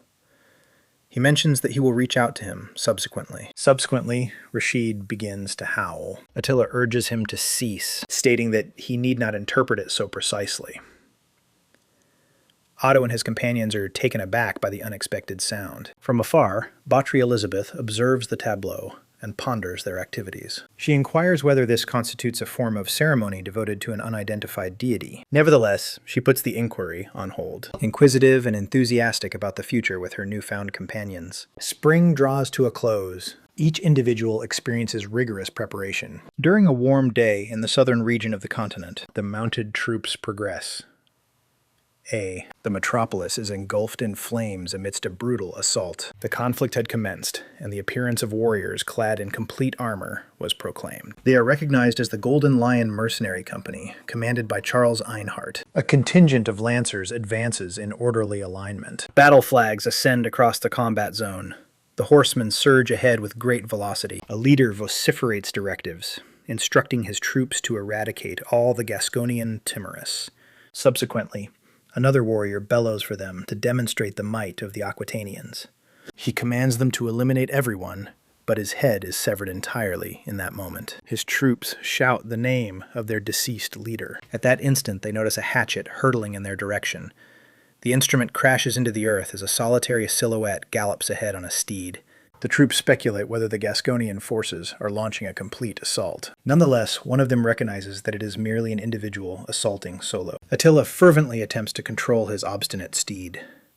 Even. Therefore, the creature charges into the adversary lines, toppling numerous soldiers. In the midst of the turmoil, it whirls and delivers blows with its armament. Attila observes that this wasn't precisely the strategy, but there are no alternatives at this point. He assaults an adversary knight, regretting that he wished to avoid attracting so much notice. One of the troops labels him a fiend, exclaiming that he lacks humanity. Observing this, the leader commands a complete withdrawal. The troops commence their retreat on horseback. Attila, nonetheless, harbors no desire to permit their evasion. He seizes a collection of javelins from the earth. He then gets ready to launch them. The ability, Spear Hurl, is initiated. The projectiles soar towards the retreating adversaries. The steed of one of the soldiers is struck first. Shortly thereafter, the men are struck by the javelins. Equestrians and their steeds tumble to the earth simultaneously. Attila gallops ahead on his steed, bellowing, "Assault!" His companions trail behind, imploring him not to proceed by himself. Otto then comprehends that the battle has already commenced. His adversaries identify him as Otto, the monstrous sword of the Kyrie mercenary faction. With that, they deduce that the executioner, Attila, should also be in attendance. Beneath Attila's leadership, the Kyrie mercenary faction moves rapidly, with every individual fulfilling their role. They ready themselves for the impending confrontation with that individual. In a different location, a ceremonial induction is occurring at the cathedral. Count Akulé de Akulé is bestowed with his designation, Charles. Einhart is bestowed with knighthood. He is assigned the responsibility of safeguarding the populace and serving as their guardian. The women present remark on his looks. They express with admiration that he is merely 18 years of age. Two aristocrats, however, cannot fathom that a plebeian has attained knighthood and start to disparage his modest beginnings. One individual proposes that Charles is merely a human offering, intended to act as a barrier for the genuine rulers. At that moment, an individual lightly touches the aristocrat on the shoulder. A burly individual approaches and remarks that disparaging others is unwise. Ruach, leader of the elite strike team, asserts that disparaging Charles is even more reprehensible. Infuriated, the aristocrat insists on discovering his identity, declaring that he holds the title of Baron. A different individual swiftly intervenes and expresses remorse to Baron Ruach for his associate's impoliteness. He presents himself as Pippin, the second in command of the Golden Lion mercenary organization. The Baron disregards the introduction and inquires how Pippin is aware of his identity.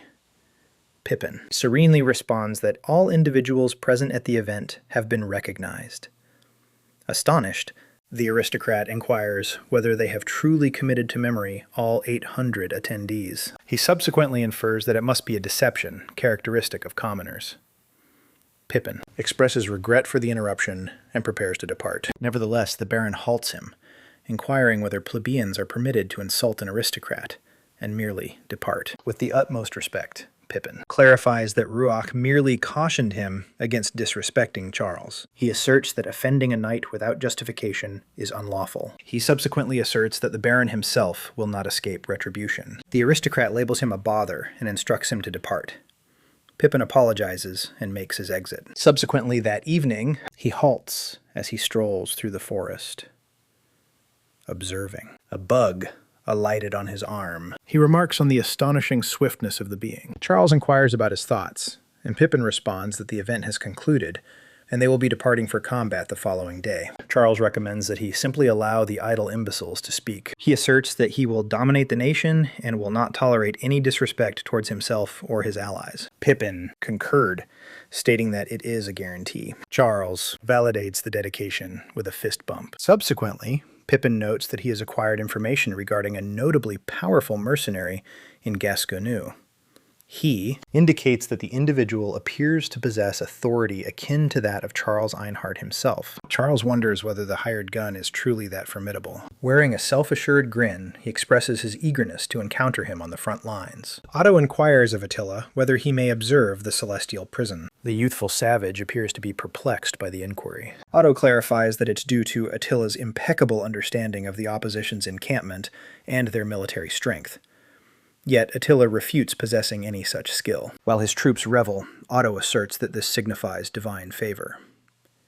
Meanwhile, Attila quietly contemplates the belief of a past outlaw. When addressed as Sir Former Knight, he responds that he has never possessed any aristocratic designation. Attila subsequently asserts that it is evident the celestial forces are not in their favor. He effortlessly comprehends the dynamics of the combat zone, and he must proceed without deviating from the original path to ensure that Charles can discover the enchanted domain securely. Abruptly, the heavens become overcast, leaving Otto bewildered by the unexpected shift. Attila gazes upward and ponders whether it signifies a portent of some sort. An eclipse starts to take shape in the heavens. He observes the occurrence and notes that he did not compose a scene of this nature in the initial piece.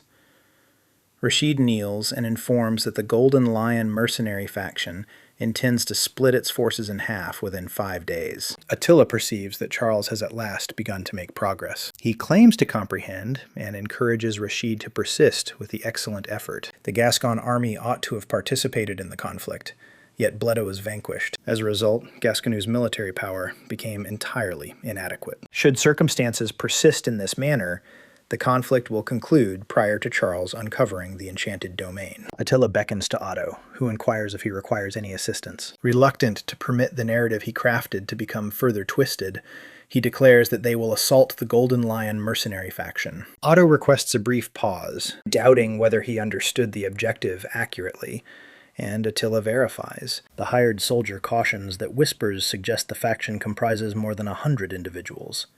But the youthful warrior retorts that he is already aware. Otto seizes him and cautions that their chief Charles is perilous and possesses strength comparable to his own.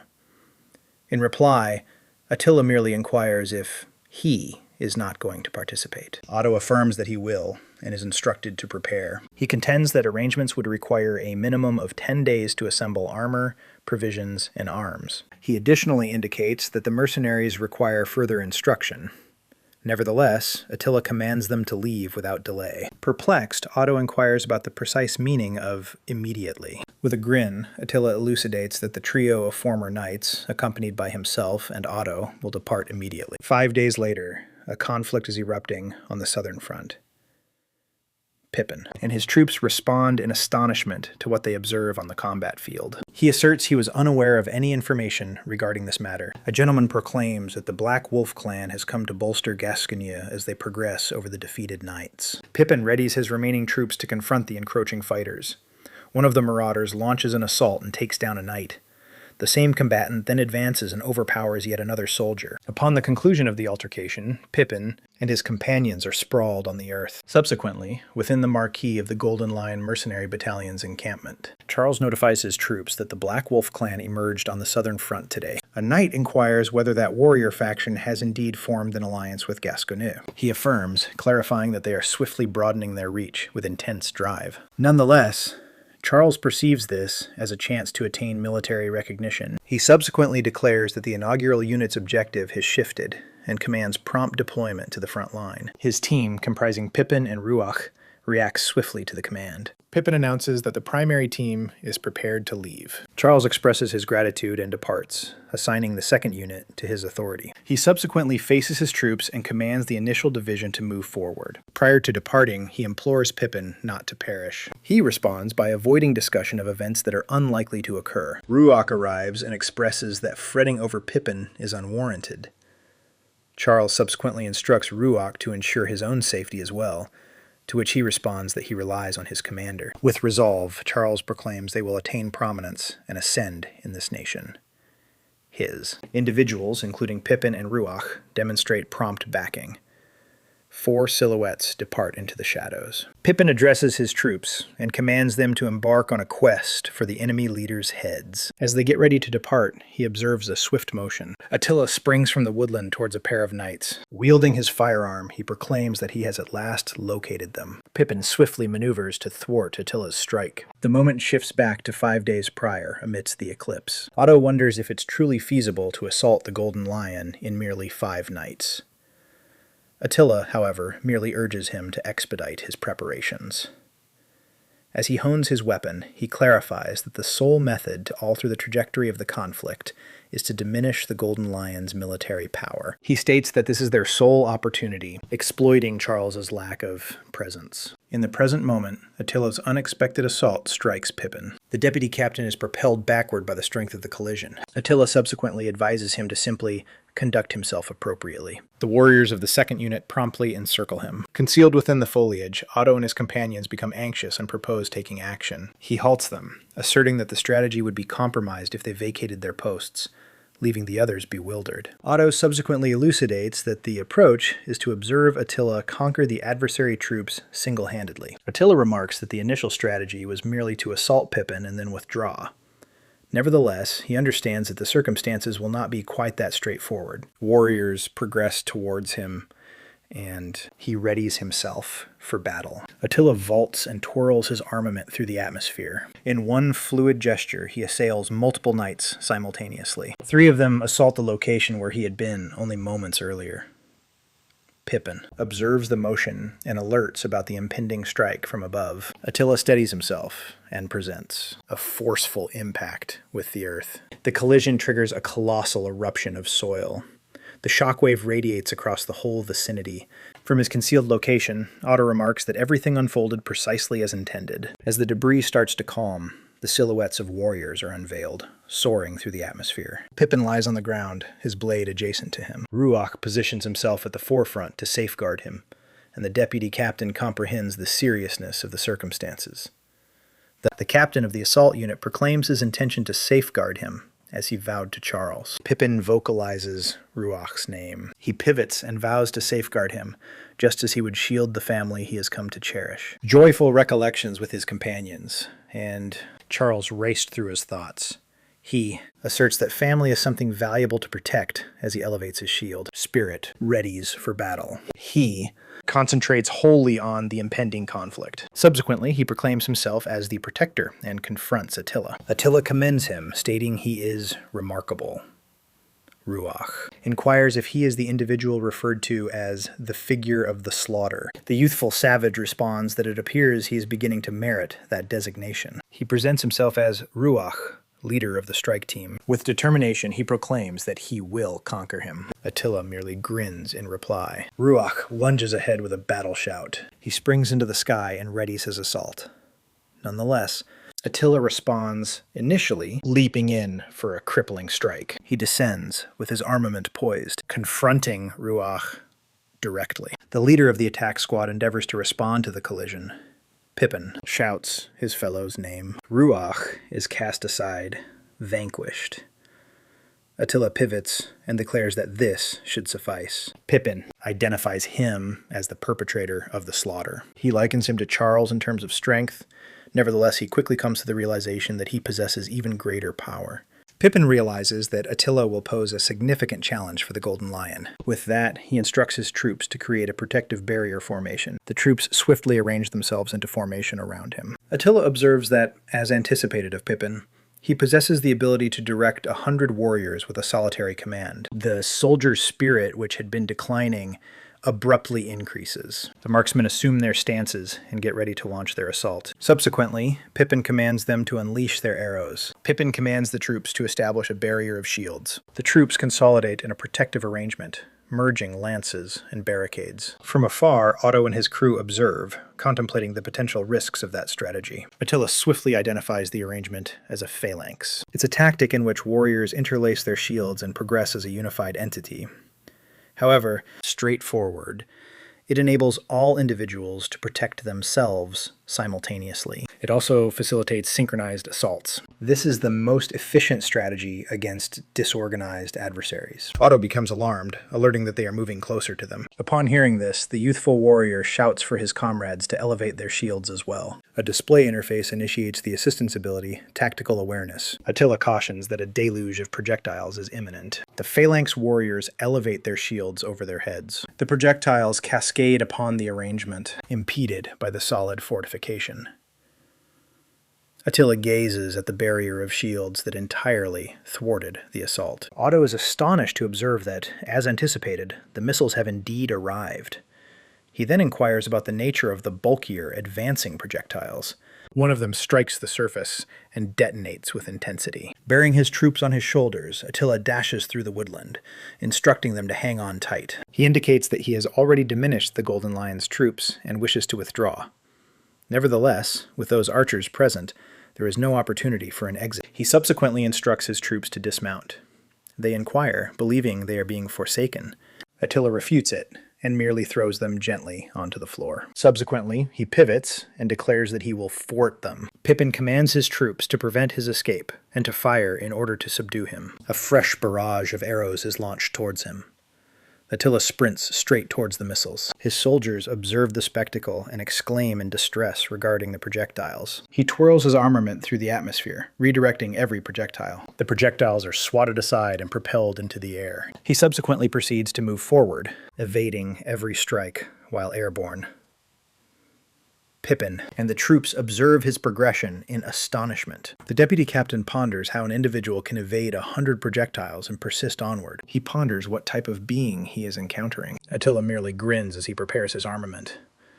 With a cry, he hurls the whirling axe. The missile soars rapidly towards the formation. The armament strikes the initial line of defenses. It cuts through troops and fortifications as though there were no opposition. Subsequently, the hatchet reappears, rotating back towards Attila. Injured, Pippin withdraws, grasping his limb. He comprehends that the structure, refined over countless years, was obliterated by one solitary toss. The remaining warriors gaze at Attila, now positioned in the far-off distance. The assistant captain quietly expresses remorse to Charles. Subsequently, he collapses to his knees, declaring that his expedition concludes at this point. Pippin lowers his gaze, bracing for the ultimate strike. Nevertheless, Attila merely remarks that it was an enjoyable battle. He subsequently pivots and begins to stride away. Pippin observes him depart and exclaims in exasperation. Otto remarks that, earnestly, he genuinely believed he was about to perish. Immediately afterward, he shouts that the leader will need to bear the burden from this point forward. Attila inquires about the subject of discussion.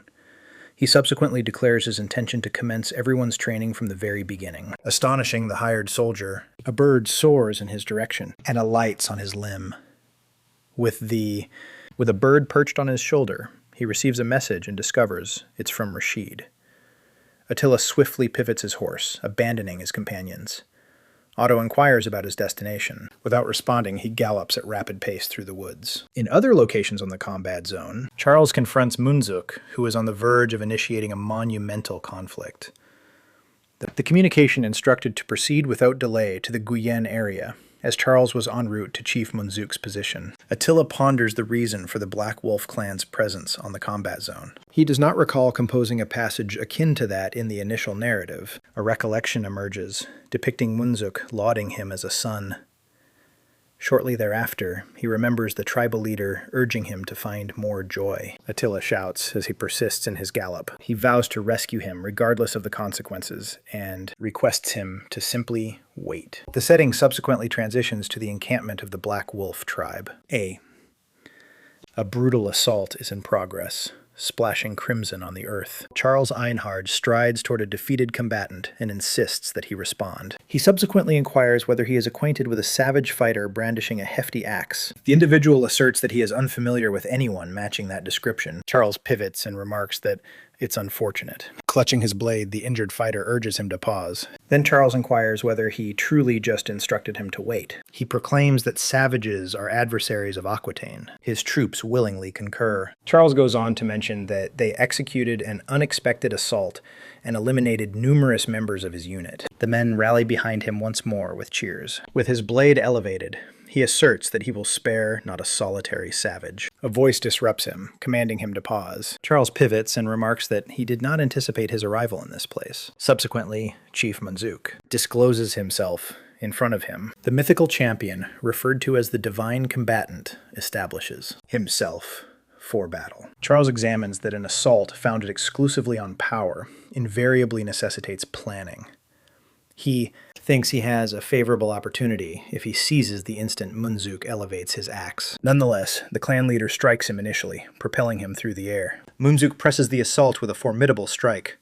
Charles defends with his blade, observing the adversary's incredible swiftness. Munzuk labels him a novice for absorbing the impact from the flank. He subsequently lunges ahead with a fist. The force strikes the side of Charles's physique. He is pushed back by the intensity of the strike. Munzuk presses forward once more with the hatchet. The tribal leader is astonished to witness Charles thwart his strikes on 2 occasions. Upon touchdown, Charles accumulates vitality in his palms. Munzuk, nonetheless, observes that his adversary's limb is unsteady. Thus he springs towards him. The knight gazes upward, confronting the impending assault. Munzuk labels him as unseasoned and brandishes his axe for the decisive strike. The sword plunges down towards him. At that instant, numerous missiles are launched at rapid velocity. Charles strikes Munzuk with the assault. The tribal leader is punctured in multiple areas of his physique. Nevertheless, he continues to stand, responding with astonishment. Munzuk gazes at the injuries on his torso and shoulder. Charles subsequently elevates his blade, organizing a fresh offensive. A series of advancement alerts emerges consecutively. Ultimately, Charles proclaims that the more he engages in battle, the mightier he grows. Charles Einhard gets ready to confront Munzuk. The leader of the Black Wolf clan remarks that the tension from the blade has heightened, deeming the circumstances intriguing. He subsequently lifts his axe and remarks that at the very least, he won't be dull. Charles meticulously observes his adversary's every action. Munzuk pounds the earth with tremendous intensity. The ensuing shockwave propels Charles backwards. He identifies the method as a suction blade. Munzuk propels forward with a crushing lateral strike. Charles leaps over the assault, barely avoiding its reach. Munzuk lauds his cane upon the breath, but compels him with a fresh assault. Charles encounters a 3-pronged assault approaching him. The strikes impacted the earth, obliterating all in the vicinity. Munzuk is astonished to discover that another individual than Awashida endured that assault. Amidst the debris, a formidable blade is uncovered. Charles Einhard appears unharmed, grasping his sword resolutely. The clan leader is astonished that every strike was prevented. With an assured grin, Charles proclaims that it is now his moment. He subsequently readies himself for the counteroffensive. Charles elevates his blade high above his head and executes a forceful downward blow. The assault strikes Munzuk directly. Charles Einhard continues to be recognized as. His adversary collapses onto the floor. He proclaims Munzuk's downfall and insists on discovering the whereabouts of the butcher. The leader of the tribe replies merely with a chuckle. Charles inquires about the rationale behind that response. Fallen, Munzuk gestures and instructs him to glance over his shoulder. Charles pivots to observe what is coming near. Attila then descends onto the battlefield and declares that he has arrived precisely at the right moment. He insists that Charles distance himself from his father. Charles instantly identifies him as the meat vendor. Attila moves forward and instructs him to step aside or he will be pushed aside. Charles, nevertheless, simply invites him to attempt. The 2 armaments collide in a fleeting moment. The 2 combatants assess their might in an outright clash. The effect of the crash produces an enormous shockwave. Charles's sword repels Attila's hatchet. Abruptly, Attila experiences a sharp ache in his skull. A cautionary dialogue pops up, notifying him that he has come across the tale's main character, Charles Einhard.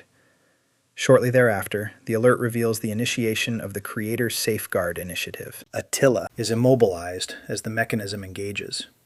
Subsequently, an additional authority, referred to as the Mind's Eye, is granted to him. A notification window indicates that the author's safeguarding software is being initiated. Concurrently, an additional entity, referred to as the Mind's Eye, is revealed. Attila ponders what precisely the Mind's Eye represents. Devoid. Allowing him a moment to reflect, Charles advances to persist in the assault. He understands that this is not the moment to become sidetracked. He subsequently targets his adversary's shoulder precisely. Attila is astonished by the abrupt shift. Nevertheless, he succeeds in evading the strike at the final moment. The evening is astonished by the unforeseen evasion. With a subtle grin, Attila demonstrates his admiration. He recognizes that this intensified awareness is the result of the Mind's Eye. A fresh pain emerges, showcasing Charles's battle strength as 500.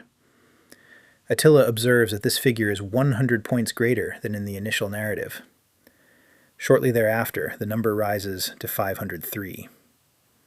He observes his opponent's strength rise once more. Confronted with this, he starts to organize himself according to the updated insights. The system interface discloses that Attila's battle prowess stands at 800. Consequently, he determines that extending the conflict might pose an issue. Charles Einhard swiftly charges ahead to strike. He subsequently opts to capitalize on a vulnerability in his adversary. Attila is astonished by the rapidity of the charge. He deflects the strike and acknowledges that the blade's velocity is also escalated. Charles determines to seize the weapon from his grasp. Consequently, he assaults Attila's axe head-on. Attila perceives that the assault occurs precisely as he devises his strategies. The knight sustains the assault with an exceptionally accurate blow. The edge brushes against Attila's figure. He swiftly recuperates and asserts that the battle is not concluded just yet. His gaze concentrates on locating an opening. Capitalizing on the slightest opportunity, Attila launches a counteroffensive. Charles is taken aback by the unforeseen response. Attila seizes the weapon and clutches his opponent's wrist. He subsequently contorts his arm with great intensity. In a rapid motion, he hoists Charles onto his shoulder. Attila readies himself for the decisive strike. Subsequently, he delivers a forceful strike directly to the knight's torso. Strike hits directly. Upon his arrival, he proclaims that the battle has concluded. Charles's Xie Di Luoza Di Miansha. Nevertheless, the knight rises, injured, yet still eager to battle. Attila responds, recognizing that his adversary remains upright. A system interface indicates that Charles's fighting strength has attained 800. The figure quickly escalates to 810. He recognizes that the number continues to increase incessantly. The power enhancement intensifies. Attila grins, recognizing the power of the hero he himself brought into existence. Charles's. The iron heart presses forward once more, armament in grasp. His existence is now all-consuming. Attila observes him closely, recognizing that this individual is extraordinary. The more they trade strikes, and the more Attila eludes the assaults, the greater Charles's influence expands. With a resolute grin, he resolves to give it his all. He subsequently springs into the air for a pivotal strike. Nonetheless, a cut strikes him squarely in the chest. Equally injured, he pledges to conquer Charles. Charles subsequently proclaims his intention to pursue the route of the sovereign monarch. He charges ahead with his most formidable strike. The knife penetrates profoundly into Attila's torso and visage. The effect of the ultimate strike ravages the adjacent terrain. Charles's steely heart observes as the smoke gradually fades away. Reclining on the earth, Munzuk observes the spectacle quietly. Charles pivots as he senses an unfamiliar presence. A surge of force abruptly propels him backward. He is unable to fathom that his adversary endured. Nevertheless, Attila emerges from the debris. With a resolute grin, he confronts Charles once again.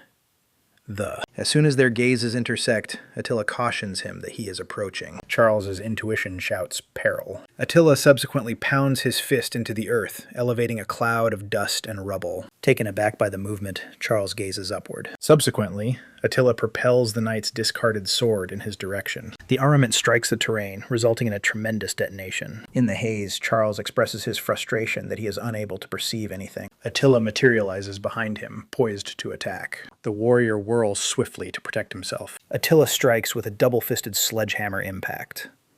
The force strikes directly against Charles's torso. Moving forward with another strike, Attila instructs him to consume this and rest. Charles contorts his physique to thwart the imminent assault. In one fluid movement, he seizes the hilt of the sword lying on the ground.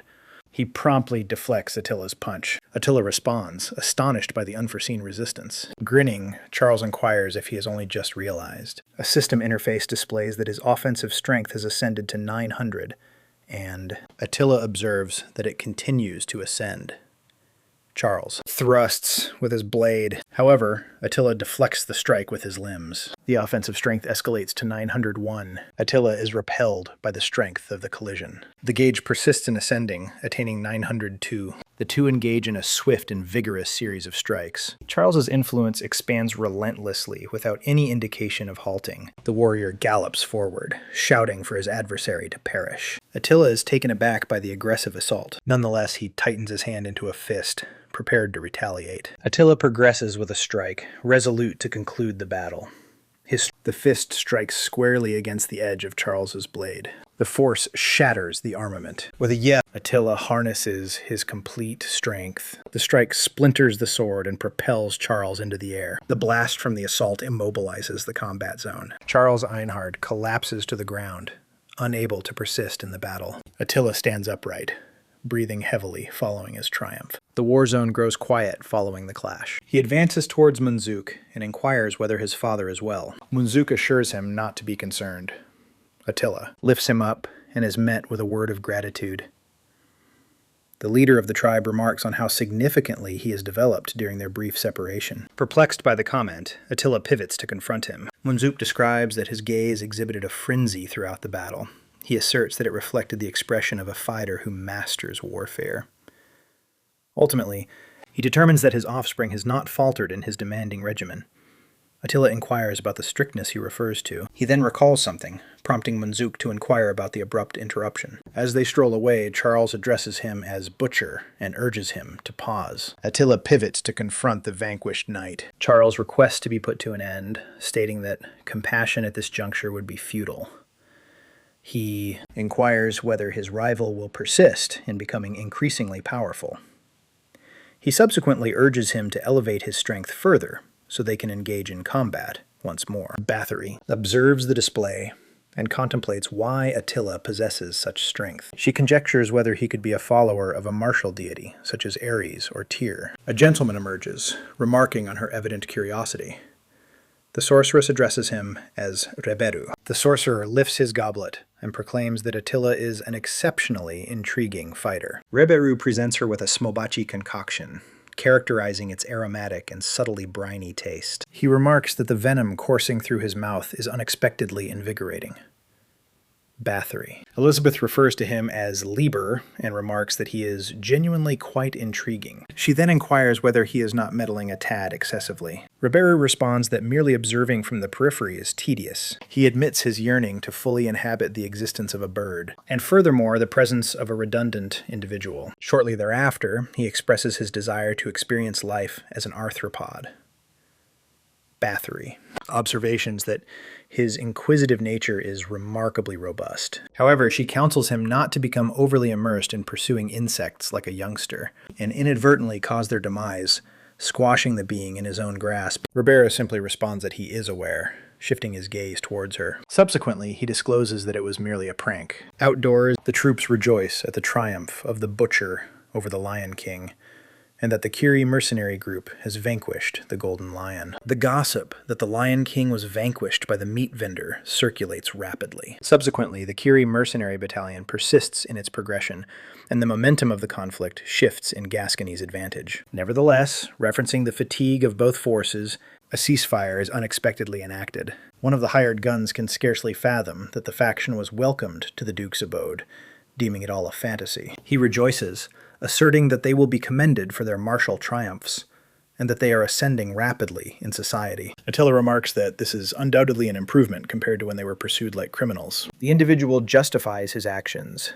claiming it was solely for the sake of survival, asserting that they had no alternatives. Nevertheless, Attila merely inquires whether that is truly the case. Following this, he expresses that, truthfully, the supervisor lacks any empathy whatsoever. He then shifts his attention to the tiny being and inquires whether the bear fellow believes the same. Attila sets him straight, stating that he isn't fond of bears. The hired soldier becomes frantic and pleads with them to at least assign a name to the tiny bear. Attila gazes at the being perched on his shoulder and contemplates it. Subsequently, he gazes at it and inquires whether it desires a designation. The tiny alabaster being energetically nods its head, indicating a negative response. Even. Thus, Attila recommends selecting something that resonates with power. With a grin, he inquires about their opinions on the beverage. The being becomes thrilled by the mention and embraces him. Attila inquires, astonished if it enjoyed it. A dialogue box emerges, verifying that Punch has been designated, which leaves him bewildered. The system subsequently categorizes Punch as a phantom creature. All accrued experience is promptly calculated. Unexpectedly, Punch begins advancing multiple times consecutively. Attila gazes at the window and remarks that a battle strength of 50 is quite substantial. Shortly thereafter, the system presents the monster inventory feature. He contemplates what precisely a creature catalog might entail. At that instant, a blade zips by him, notifying him. One of his associates exclaims, taken aback by the unexpected assault. The remaining mercenaries begin to inquire about the unfolding situation. Attila tugs on his steed's reins and shouts for everyone to proceed with caution. He subsequently unsheathes his armament, observing something peculiar about the hurled blade. It is a covert dagger, a distinctive concealed armament employed by assassins. Attila is astonished to discover the identity of the perpetrator behind the assault. A lady clad in combat gear materializes in front of him. Subsequently, she presents herself as Caspi Aiden. Otto is ensnared by Caspi's visage. Nevertheless, Attila strikes him forcefully and cautions him against being reckless. The strike dislodges him from his steed and propels him to the earth. He rises shortly thereafter and requests to be handled with care, confessing that he's a fool. Caspi Aiden inquires whether they truly constitute a mercenary group. She subsequently remarks that they appear quite feeble. Following that, she dares them to test their capabilities. She activates a mechanism that deploys numerous crimson items. The objects tumble around Attila and his associates. Abruptly, they detonate upon the earth, startling the equines. The creatures become frantic and start to flail uncontrollably. The remaining hired soldiers are cast from their steeds. One of them becomes alarmed and inquires about what that is. Attila shouts for them not to be frightened, clarifying that they are merely pyrotechnics the defeated individuals gaze at him during. He views them as a bother. With a mocking grin, Caspi cautions that this is merely the outset. The elite class assassin advances and vanishes in the blink of an eye.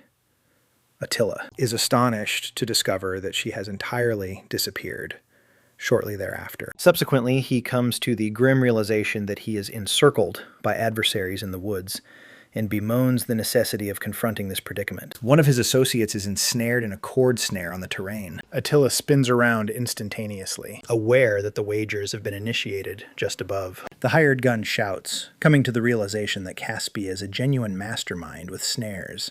Attila charges ahead and pushes him aside. He cautions him that he will be overwhelmed if he doesn't take action. At that instant, Attila's foot becomes ensnared in a viscous material on the earth. The sticky snare immobilizes him entirely. Pickets descend with great intensity, striking the earth and the other hired soldiers.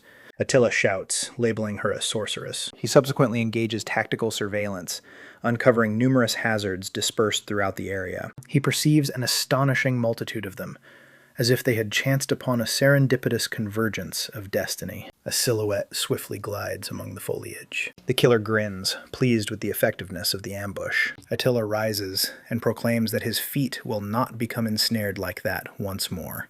Subsequently, he vaults effortlessly into the sky, resolved to penetrate all barriers, even those that lie above. Caspi, observing, monitors the activity, astonished by the abrupt response. She is amazed to witness him ascend the tree and contemplates what might be amiss with that individual. Attila dashes through the limbs with great velocity. He notices her during his final maneuver and verifies that there are no additional hazards in the vicinity. Shortly thereafter, he spots her on an elevated limb. Attila lunges ahead, resolute to conclude this once and for all. Caspi flings chains in his direction and shouts for him not to approach any nearer. Attila evades them with a casual, "Hey, Nevertheless, Caspi grins and discloses that it was merely a jest. Subsequently, Attila springs back to evade the shackles that rise from beneath. He subsequently comprehends that her armament is a blade affixed to a tether. Attila concentrates on the imminent assault. Surely, subsequently, he becomes entirely constrained by the shackles. Caspi cautions him that striving is futile, clarifying that the shackles are constructed from dwarven metal and possess the strength to sever his arm. With a self-assured grin, Attila responds that this is precisely the reason he is cautioning her. Subsequently, he starts to break the bonds, shouting that this is insufficient. Caspi yells in astonishment as she is seized. She dangles from a tree, insisting on being freed immediately. Attila interrogates her regarding the individual who employed her services. She declines to respond, asserting that a hired killer would never disclose the identity of a patron. With no alternative available, he engages the third eye. The killer curses that scoundrel Roland for failing to inform her about such a formidable individual. From this, Attila infers that Roland is the one who contracted her services. The purported ceasefire between Aquitaine and Gascony is subsequently unveiled. Superficially, the stated rationale was the fatigue of both military forces.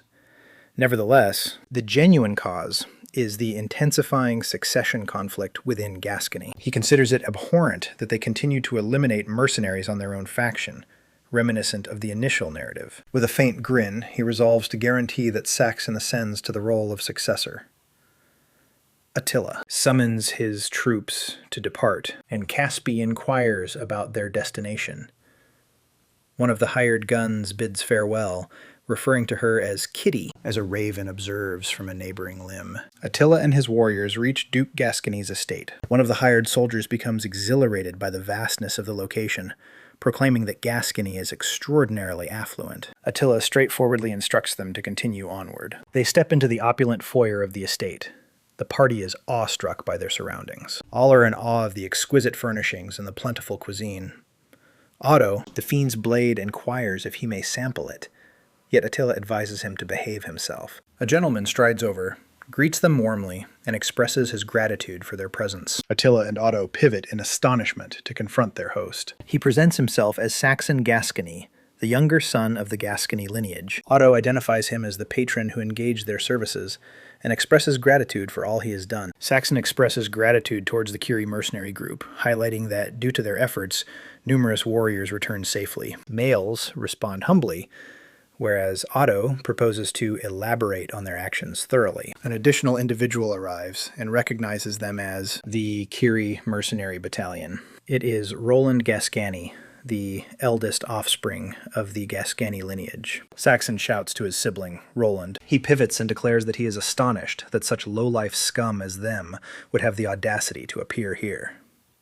He subsequently intimidates them, declaring he will exhibit no compassion if they overstep boundaries. The sentinels swiftly assume a combat stance. Otto, perplexed, inquires whether they have made an error. He contemplates whether it was due to his earlier meal.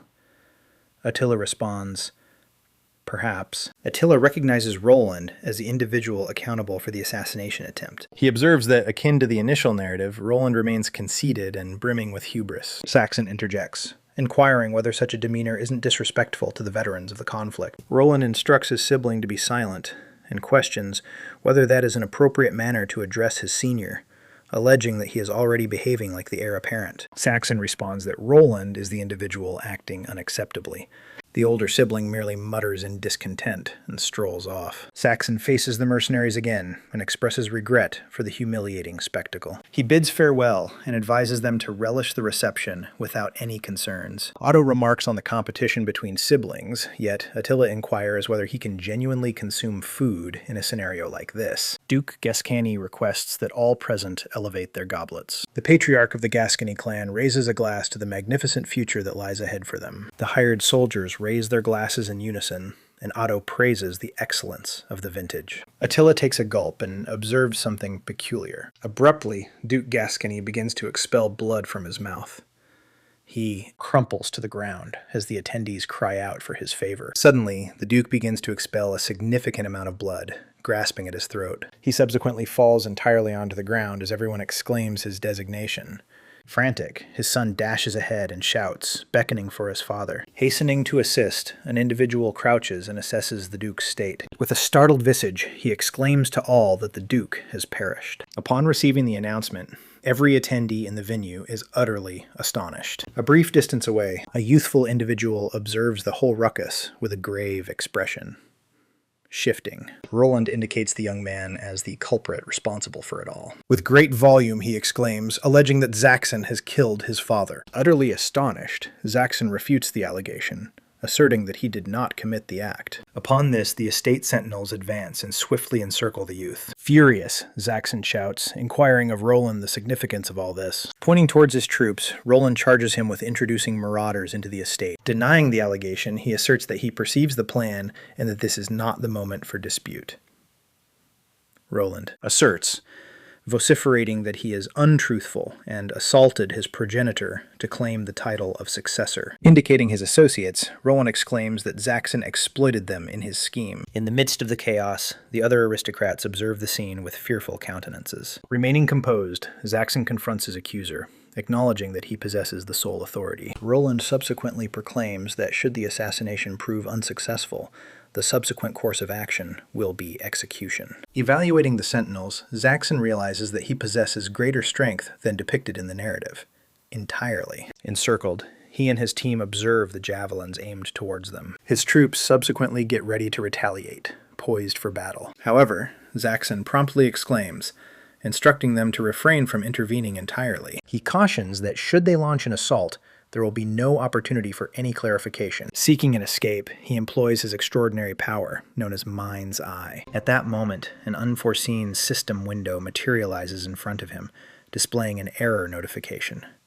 The notification indicates that the capability is ineffective on a subject of indeterminate identity. He's perplexed, pondering what this unfamiliar persona might signify. Gazing at his adversary, he contemplates whether that could be Roland. He clenches his jaw, pondering the possibility that it could be a doppelganger masquerading as a killer. Rejecting the notion of a disguise, he is aware that the fragrance would reveal his presence. Indicating the assembly, Roland commands the sentinels to eliminate them entirely. The troops subsequently progress with their lances, gearing up to assault the assembly. Yelling in anguish, one of his comrades inquires about their next course of action. Without a moment's pause, he seizes a gilded item that rested on the table. Witnessing the unforeseen event, Roland merely observes with a look of astonishment. With a swift, forceful motion, he flings the item toward him. Taken aback, the sentinels crouch as the projectile whizzes by them. The missile subsequently strikes Roland directly, forcefully penetrating his torso. Forming a substantial cavity, the assault passes completely through the center of his chest. Utterly astonished, his associates cry out in incredulity at the events that just transpired. All individuals in the auditorium become alarmed, and a guard commands his swift apprehension. Concerned about the circumstances, his associate addresses him by his designation, leader. He then perceives an unseen force in the atmosphere, a potency that eludes his awareness. Despite being injured, Roland grins and remarks that this is unjust for a human. As his thoracic injury heals, shackles start to manifest around him. Flabbergasted, his troops exclaim, bewildered by what on earth that could possibly be. Comprehending the circumstances, he acknowledges it must merely be a form of sorcery. Abruptly, numerous items in the corridor start to hover and soar through the atmosphere. As he is shoved aside, he notices an unusual plume drifting amid the turmoil.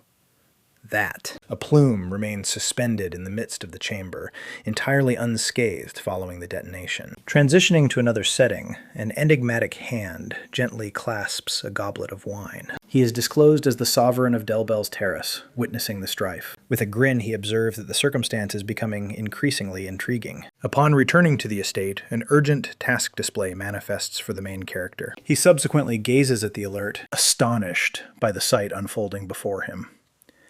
His objective necessitates vanquishing the Crow Sovereign for a prize.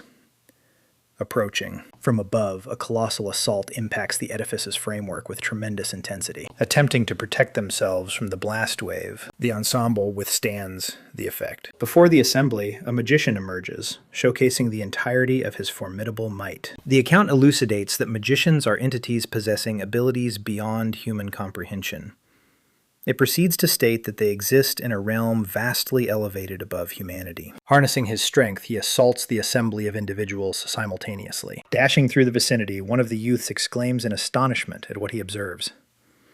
Subsequently, the account likens the circumstance to a bird pursuing a bug. The wizard's assault persists, striking numerous individuals who cry out from the ground. The account subsequently determines that it is unfeasible for a person to overcome a wizard. From afar, the team witnesses the numerous lifeless forms following the catastrophic assault. Amidst the defeated, a hand ascends as the individual emits a noise. Instantly afterward, the individual pivots towards the assembly and snarls.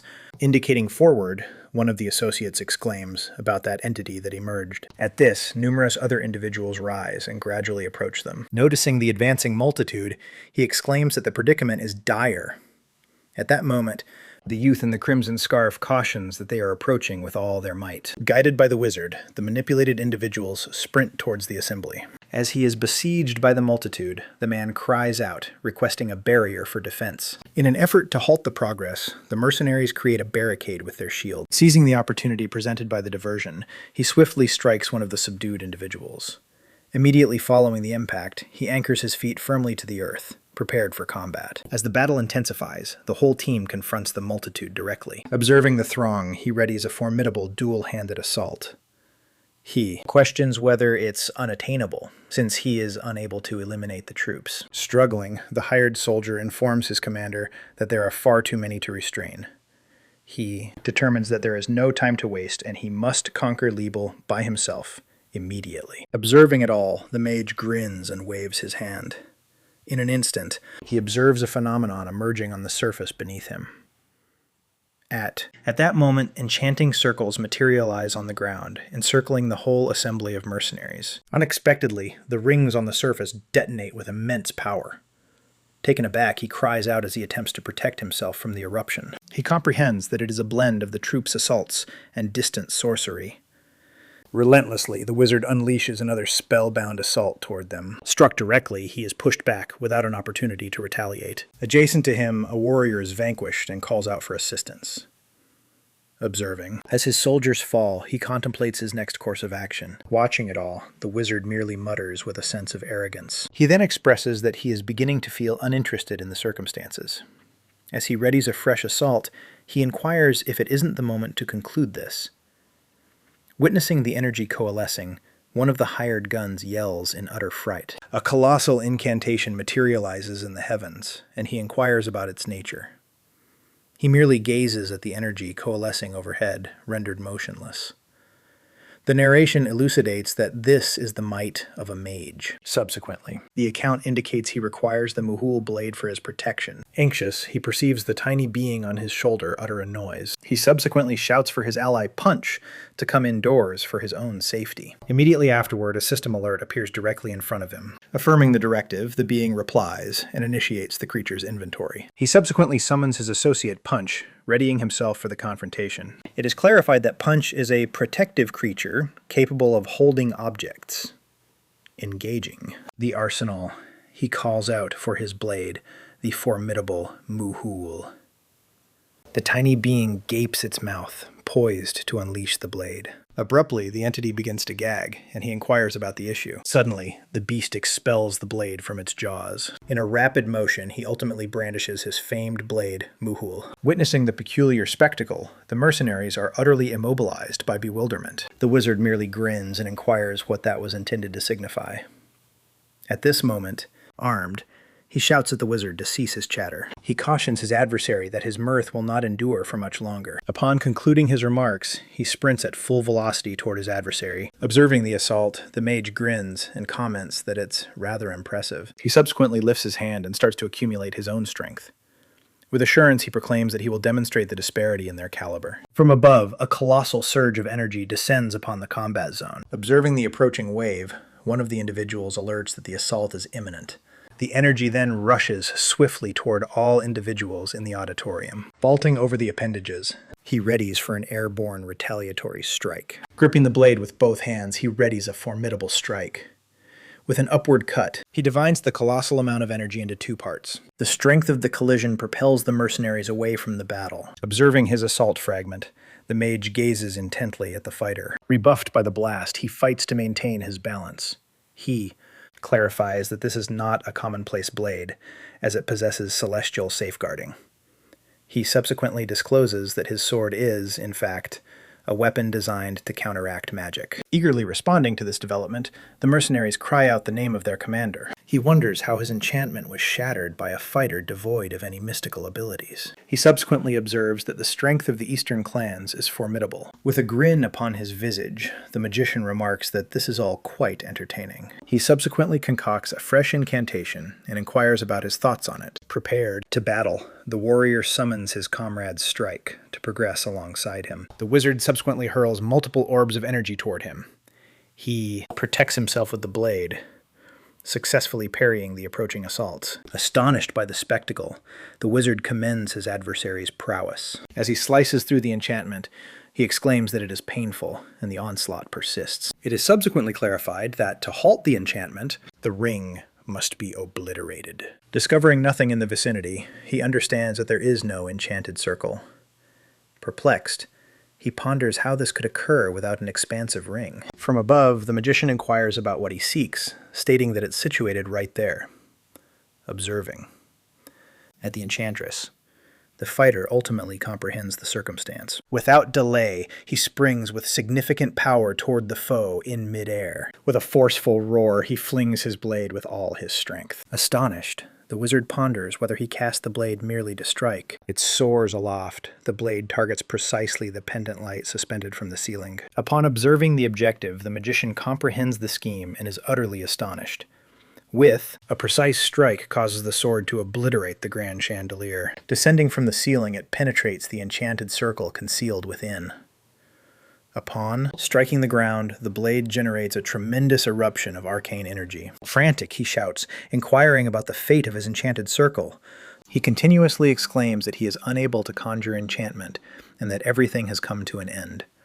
Altered in his demeanor, he grins and claims it was merely a jest. Despite lacking his armament, the fighter swiftly lunges towards the mage. He clarifies that he is capable of forming a more compact magical circle at any moment. Initiating an assault, he cautions that this is sufficient for an individual defenseless. Witnessing the assault, he shouts, reinitiating his monster collection once more.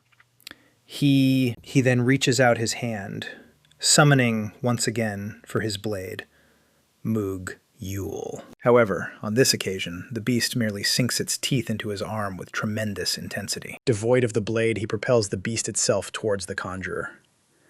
Perplexed, the magician shouts at him to pause and cease his actions. Shouting for his demise, he lunges at his foe with all his might. Approaching swiftly, he delivers a forceful blow straight to the mage's visage. With the conclusive strike, the wizard entirely vanishes before him. The impact of the blow penetrates him and shatters the barrier at the rear of the chamber. He then understands he experienced no opposition when the strike made contact. Perplexed, he remains motionless, attempting to comprehend the events that have just unfolded. Shortly thereafter, numerous ebony feathers start to descend gradually from the ceiling. Gazing upward, he observes the magician departing and offering him a farewell. He subsequently shouts at the scoundrel to pause and not flee from the confrontation. Already distant, the raven claims it was enjoyable battling Attila. He persists in stating that it is entertaining for a sorcerer to be vanquished by a mortal. However, abruptly, an object collides with the crow mid-air, prompting him to stretch out his hand.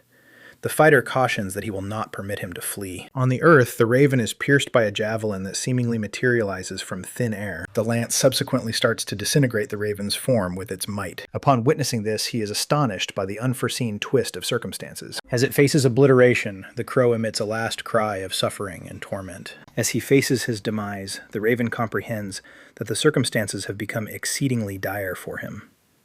As he disintegrates, he cries out about the celestial relic that wounded him. Prior to the fighter, the mage's form ultimately dissipates entirely. Exhausted following the altercation, he contemplates whether he has truly triumphed over him at last. Following the sorcerer's conquest, the commanded warriors remain immobile. Gradually, they start to regain their awareness, inquiring about what transpired. One of the exuberantly rejoicing, the whole band of mercenaries exclaims that they have triumphed at last. Shortly thereafter, one of his associates rushes over to his supervisor to converse with him. Approaching closely, he expresses his discontent that the supervisor ought to have informed them regarding the blade, stating, he should be quiet. The supervisor states that he ought to have assisted instead. The hired soldier subsequently offers a justification, and the leader concedes that it was a perilous adversary. Gazing at his flank, the mercenary addresses him once more with apprehension. With a terrified demeanor, he shouts that his superior is hemorrhaging. Unable to endure any further, he ultimately succumbs and begins to tumble. Witnessing his employer collapse, the mercenary cries out his name in utter anguish. The setting transformations. And to a lady, he remarks that if Batory had not rescued him, he would have perished. Employing her enchantment on him, she responds that she didn't precisely rescue him. She subsequently clarifies that she is merely restoring a portion of his physique. While she communicates, she cradles a piece of his essence in her grasp to perpetuate the endeavor. Requesting that she not be so aloof, he brings to her attention that they are nearly identical. With a grin, he inquires if she was upset that he attempted to eliminate Attila. Merely gazing at him, she emits a sound of utter disdain.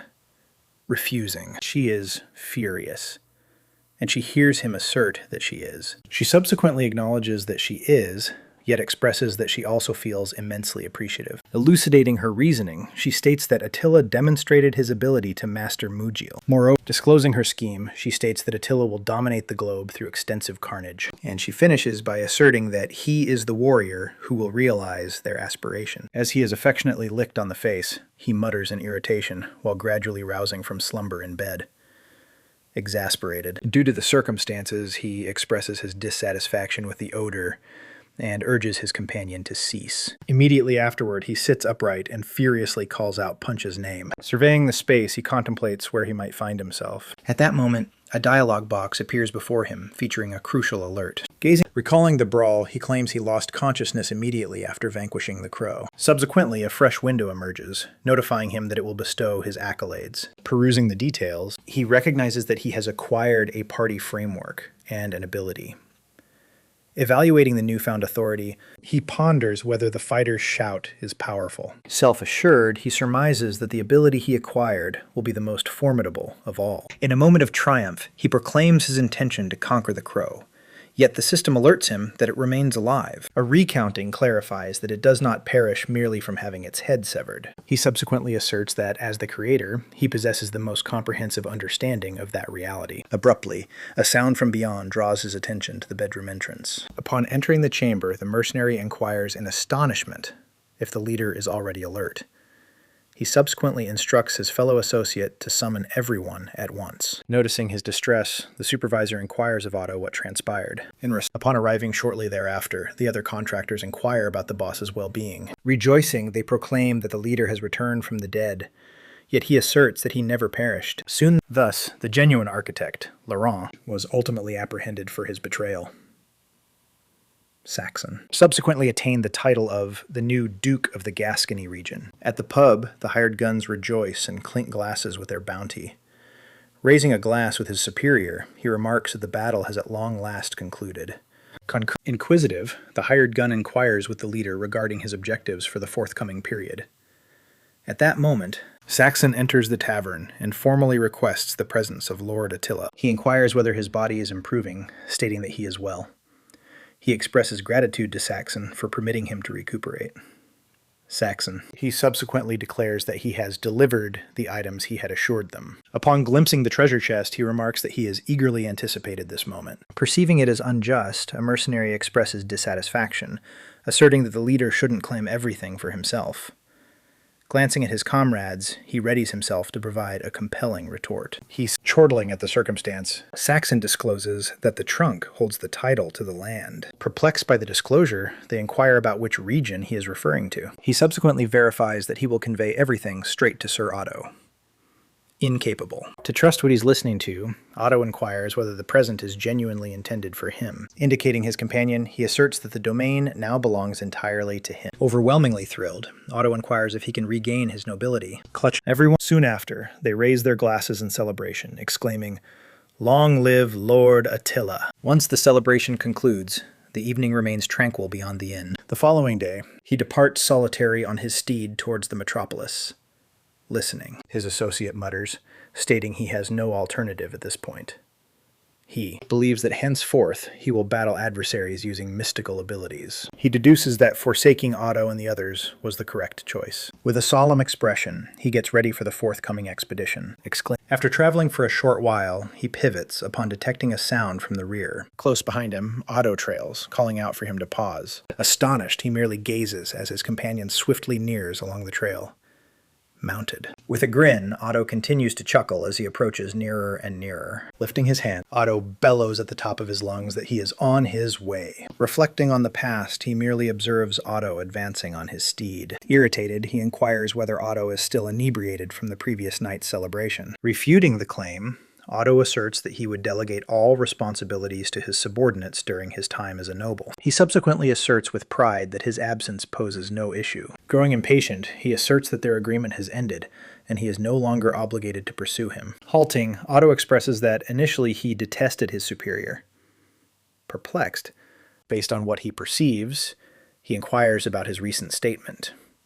However, Otto articulates that, regardless of the circumstances, he consistently safeguarded everyone. He proceeds, stating that he granted rank and land to erstwhile outlaws. He concludes by expressing his desire to explore more of the globe alongside him. Upon listening to the address, he merely believes his companion has truly lost his mind.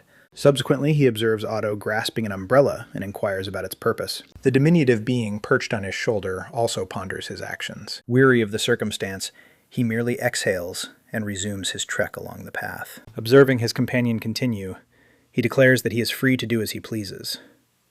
With an extremely joyful expression, Otto exclaims that he has at last obtained what he desired. He subsequently inquires with the supervisor about what their forthcoming destination will be. Departing from Gascony, they journey alongside one another, with Otto calling out just behind him. The account reveals that he presently journeys alongside a chevalier and a bear. Throughout the meadows, Otto calls out, requesting him to at least disclose their destination. Shifting settings, the narrative centers on the abode of the Lord of Aquitaine. Positioned at the entrance, the sentinels perceive a voice requesting them to hold on for a moment. Within, a warrior challenges the notion of introducing a killer to this place. In astonishment, he pounds the table and exclaims that it is unfeasible. He subsequently yells in fury, proclaiming that the individual took the life of his associate, Ruach. Perched, the chief proclaims that Attila triumphed over him, and his might is indubitable. He goes on to elaborate that Attila would serve as a valuable addition to their alliance. Nonetheless, the knight exclaims that he is unable to accept that determination in any way. Upon this, the leader proclaims he will capture him following his triumph in battle. He subsequently discloses that alongside Attila, he has the potential to grow even more powerful. Astonished. Upon the disclosure, the knight merely gazes at his commander in silence. Transitioning into the woodland, the knight collapses as their expedition advances. Concealed among the foliage, an enigmatic gaze observes the pair with keen interest. While they dine by the bonfire, an enormous serpent strikes and, Otto shouts. Without pausing his repast, he effortlessly seizes the creature by the throat. Immediately afterward, he hurls the being effortlessly into the distance. Concerned, Otto inquires whether they might opt for a more secure path. He responds that they are set to vanquish a sorcerer, thus safety is inconsequential. Otto subsequently inquires whether the Crow Lord is indeed alive, and he verifies it. Reaching out his hand, he requests Punch to hand him the Muhita blade. At that moment, the tiny being assists him in searing the serpent over the flames. Abruptly, the Mugio blade starts to respond with a formidable energy. Perceiving the blade's response, he springs up, startling Otto. Furthermore, the system identifies the observer's mystical energy. It then clarifies that Muhil has internalized the force and determined its destiny. Abruptly pivoting, he surprises Otto, who inquires about what just occurred. He subsequently reveals that the morsel of meat on the skewer is charred. Holding the charred meat, Otto laments that his meal is entirely spoiled. Perched by the bonfire, they persist in dining serenely amidst the woods. Now more composed, Otto savors a fresh morsel of meat effortlessly. Alongside him, his supervisor and the emblematic character also persist with their meal. Unbeknownst to them, a colossal being observes all from the concealment of the foliage. carrying. With its fangs bared, the colossal wolf gazes fixedly at the pair. Momentarily, a group of wolves races toward the campfire. Observing the group advance, Otto shrieks in terror at the menace. He considers it peculiar, as wolves ought not to have departed from the woods. At that moment, a system window emerges, presenting a task to vanquish the group. Accompanying the task, he envisions the conjurer orchestrating everything from behind the scenes, becoming aware. It's a scheme. He speculates on what the sorcerer is scheming at this moment. Beside him, Otto draws his blade, prepared for combat. Brandishing his armament, he readies himself to confront the looming danger. Noticing his companion immobilized, he shouts and instructs him to prepare. Subsequently, he cautions that an assault is imminent and instructs Otto to eliminate one. He then offers a faint grin, assured in his strategy for the confrontation. In a state of turmoil, Otto exclaims that it's impossible for him to confront the creature. Advising him to cease his grievances, he asserts that Otto will be all right. Subsequently, the party framework emerges, inquiring if he wishes to establish a party. He's subpowering. Initially, Otto assaults one of the wolves with a forceful blow. Following the assault, he halts briefly, gasping from the exertion of battle. Safeguarding. In opposition to the assault, Otto succeeds in halting the wolf's progression with his blade. Immediately afterward, he delivers several additional direct strikes to the creature. He then becomes aware that he is indeed able to contend, and ponders whether he possesses strength. Evading the assault, he leaps to the side to prevent being ensnared. Subsequently, he emits a forceful shout and readies himself for a retaliatory strike. Rushing, the wolf is cast aside and collapses, vanquished. Following his triumph, he displays a self-assured grin at the result of the match. He reassures himself that he has triumphed over challenging circumstances and resolves to assist his employer. In the meantime, his superior conquers a wolf merely by treading on it. Without hesitating, he seizes another wolf and whirls it around to confront the others. With a forceful action, he flings the beast into the remainder of the group. During the battle with the wolves, he suddenly bursts into uncontrollable laughter. Observing the spectacle, Otto perceives his superior as more of a fiend than the genuine creatures themselves. Engaging with the wolves, he delivers a precise strike to the colossal beast. Upon vanquishing the group, he remains motionless with a grave demeanor. He subsequently reflects that, fortunately, the adversary was merely a wolf. The account elucidates that creatures in this realm are dissimilar to those found in manga and anime. In a rapid motion, he rushes towards a subsequent foe in the woodland. Achieving a strike, he showcases an intensity that surpasses the ordinary, without allowing it a moment to respond. Observing this, the formidable alpha wolf emits a powerful growl. As he readies an assault, he fixes the beast with an intense glare, filled with rage. Glancing to the side, he calls out for his ally Punch to enter the fray. Responding to the summons, the Punch charges in and assaults the colossal wolf. Following the triumph over the wolf, Punch ascends in skill and rejoices in the conquest. In the meantime, he merely observes Otto combat his own wolf. At that moment, the system declares that the party enhancements are now operational. Observing the battle, he recognizes that his companion is performing exceptionally well. Prepared for battle, he declares that the moment has arrived to conclude this. With a grin, he proclaims that there remains just one adversary to conquer. Observing the circumstances, the final wolf attempts to flee by dashing into the woods. Springing forward to strike, he proclaims that he will not allow the beast to flee. Perched upon the wolf, he prepares his decisive strike with the axe, but the chain encircles meticulously around the grip of his axe. The axe is wrenched free, allowing the wolf to flee. The strength of the collision propels Otto a considerable distance, and he yells in astonishment. At this moment, grasping the chain, he ponders whether Caspi has at last arrived. Gazing into the woods, he ponders who the adversary might be. As the link withdraws into the forest, he commends his rival's keen insight. Soon thereafter, the link starts to be drawn back in.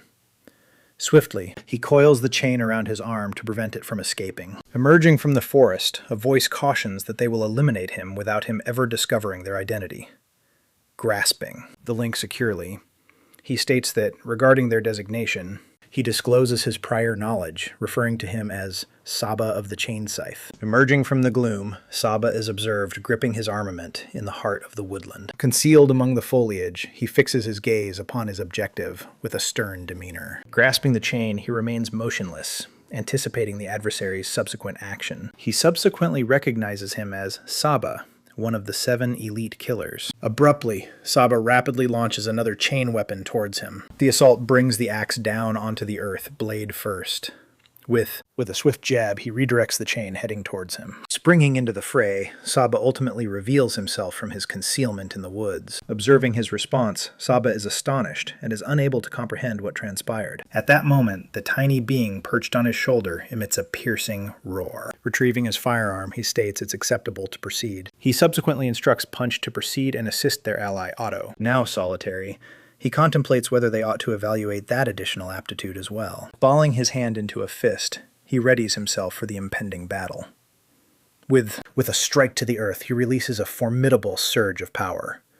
Surrounded by the energy, he prepares to employ his newfound ability. With a powerful bellow, he ultimately unleashes Warrior's Roar. At that instant, the system declares that the collective's power and endurance have heightened. From the depths of the woodland, a shriek reverberates, capturing the notice of all. In combat with the wolf, Otto perceives the voice and identifies his superior. In another arena, Otto now confronts a novel and enigmatic opponent. With nimbleness, he evades the adversary's strikes and successfully retaliates. While he engages in combat, he observes that his adversary has become more manageable. Astonished by his might, she inquires whether he had been concealing his abilities. Rushing toward him, she delivers a rapid blow in his direction. With a nimble maneuver, she evades beneath him and disrupts his equilibrium. Leaping onto his back, she incapacitates him with an accurate strike. With her blade poised at his throat, she cautions him that this is the conclusion. Unexpectedly, Punch materializes and darts at full velocity toward the adversary. In a swift motion, she withdraws considerably from her adversary. Subsequently, Otto advances towards Punch with a grin, prepared to assist. Observing from afar, she simply gazes at the cluster, remaining motionless in the heart of the woods. She then reflects inwardly that they possess great strength, just as her mentor had indicated. In another location, he battles Saba, wielding his chain scythe. With a forceful strike, Saba propels his armament towards his adversary. Yet with nimbleness, he evades the assault, employing his own armament for self-defense. As he maneuvers, he persistently scrutinizes the adversary's actions. Utilizing his chain, Saba initiates an assault that propels numerous duplicates through the air. Following the assault, he halts briefly to regain his breath from the confrontation. Confronting one another, the pair glower at each other before the subsequent action. He subsequently inquires whether the mentor is concerned about his student in her battle. Without responding, Saba merely shifts her position slightly and observes. He subsequently states that Attila subdued Caspi, yet ultimately spared her life. Furious, Saba exclaims that he has perceived the vile essence of his sinister heart. Not. Lacking any comprehension, he merely gazes with a bewildered demeanor. Saba fixates on the combatant gradually nearing him. He subsequently clarifies that, should he falter, Caspi will become the organization's subsequent objective. With his eyelids shut, he persists in absorbing the details he has recently encountered. With a grin, he engages the mental vision capability to scrutinize. Indignant, Saba declares he will not pardon the monster who had the audacity to assault Caspi. With a subtle grin, he ultimately comprehends the entire circumstance. He subsequently clarifies that assassins typically struggle against fighters. Assassins typically strive for a solitary blow and thereafter escape to anticipate their subsequent opportunity. However, Saba revealed himself and faced him head-on on the field of combat. The account culminates in the assertion that his emotions for his apprentice drove him to insanity. He subsequently grins, readying himself to take advantage of this vulnerability in his adversary. Rushing into the fray, Otto sprints toward his adversary. He subsequently realizes that he was unaware Saba was such a reckless individual. While he safeguards against the assault, he becomes aware that in this condition of fury, in a swift motion, he seizes Saba's hand and neutralizes him. Without delay, he energetically propels him skyward. He subsequently determines that he can triumph effortlessly if he remains cautious regarding that. Collapsing to the earth, Saba gathers his composure and readies himself for his subsequent action. Vaulting backward, he casts his chain to establish some space. Yet abruptly, he materializes directly behind Saba, taking him off guard. Astonished, Saba ponders how he arrived there so quickly. With a swift strike, he launches an onslaught that Saba successfully evades. Lacking. Despite losing steam, he continues to progress, diminishing the gap separating them. Irritated, Saba ponders why he consistently remains a step in front. With a strike, he delivers a blow. Saba's armament, propelling it through the air. Impact. Saba is propelled backward by the strength of the intense collision. At that moment, his axe starts to interact with the chain of the weapon. Observing. During the assault, Saba recognizes that he anticipated every one of his maneuvers. On the earth, he places a hand to prevent himself from collapsing entirely. Reclining on the surface, Saba resolves that he must employ his ultimate option at this moment. With a resolute demeanor, he declares that he has no alternative but to employ it. Subsequently, he lunges with utmost intensity at the fighter. Shouting in rage, experiencing the strain, he acknowledges the killer's supreme maneuver with a grin. Drawing near, Saba lands a decisive strike to the fighter's torso. With a powerful exclamation, he discloses the title of his obliteration method. Observing the assault, he merely offers a subtle grin without wavering. Following the assault, the woodland becomes hushed for a fleeting instant. Remaining upright, Saba releases a formidable force from his tightly shut hand. Breathless, he contemplates whether he has ultimately succeeded in vanquishing his adversary. Yet abruptly, his adversary materializes directly behind him, entirely unscathed. Astonished, Saba is left speechless, witnessing that his assault has failed. He subsequently inquires whether Saba is attempting to squander his existence. Apprehensive about the circumstances, Saba merely gazes at him, his forehead glistening with perspiration. Staring at the woodland, he readies himself to depart the combat zone. Consequently, he and his adversary swiftly escape the vicinity in unison. Upon perceiving the sound, he contemplates whether anyone is nearby.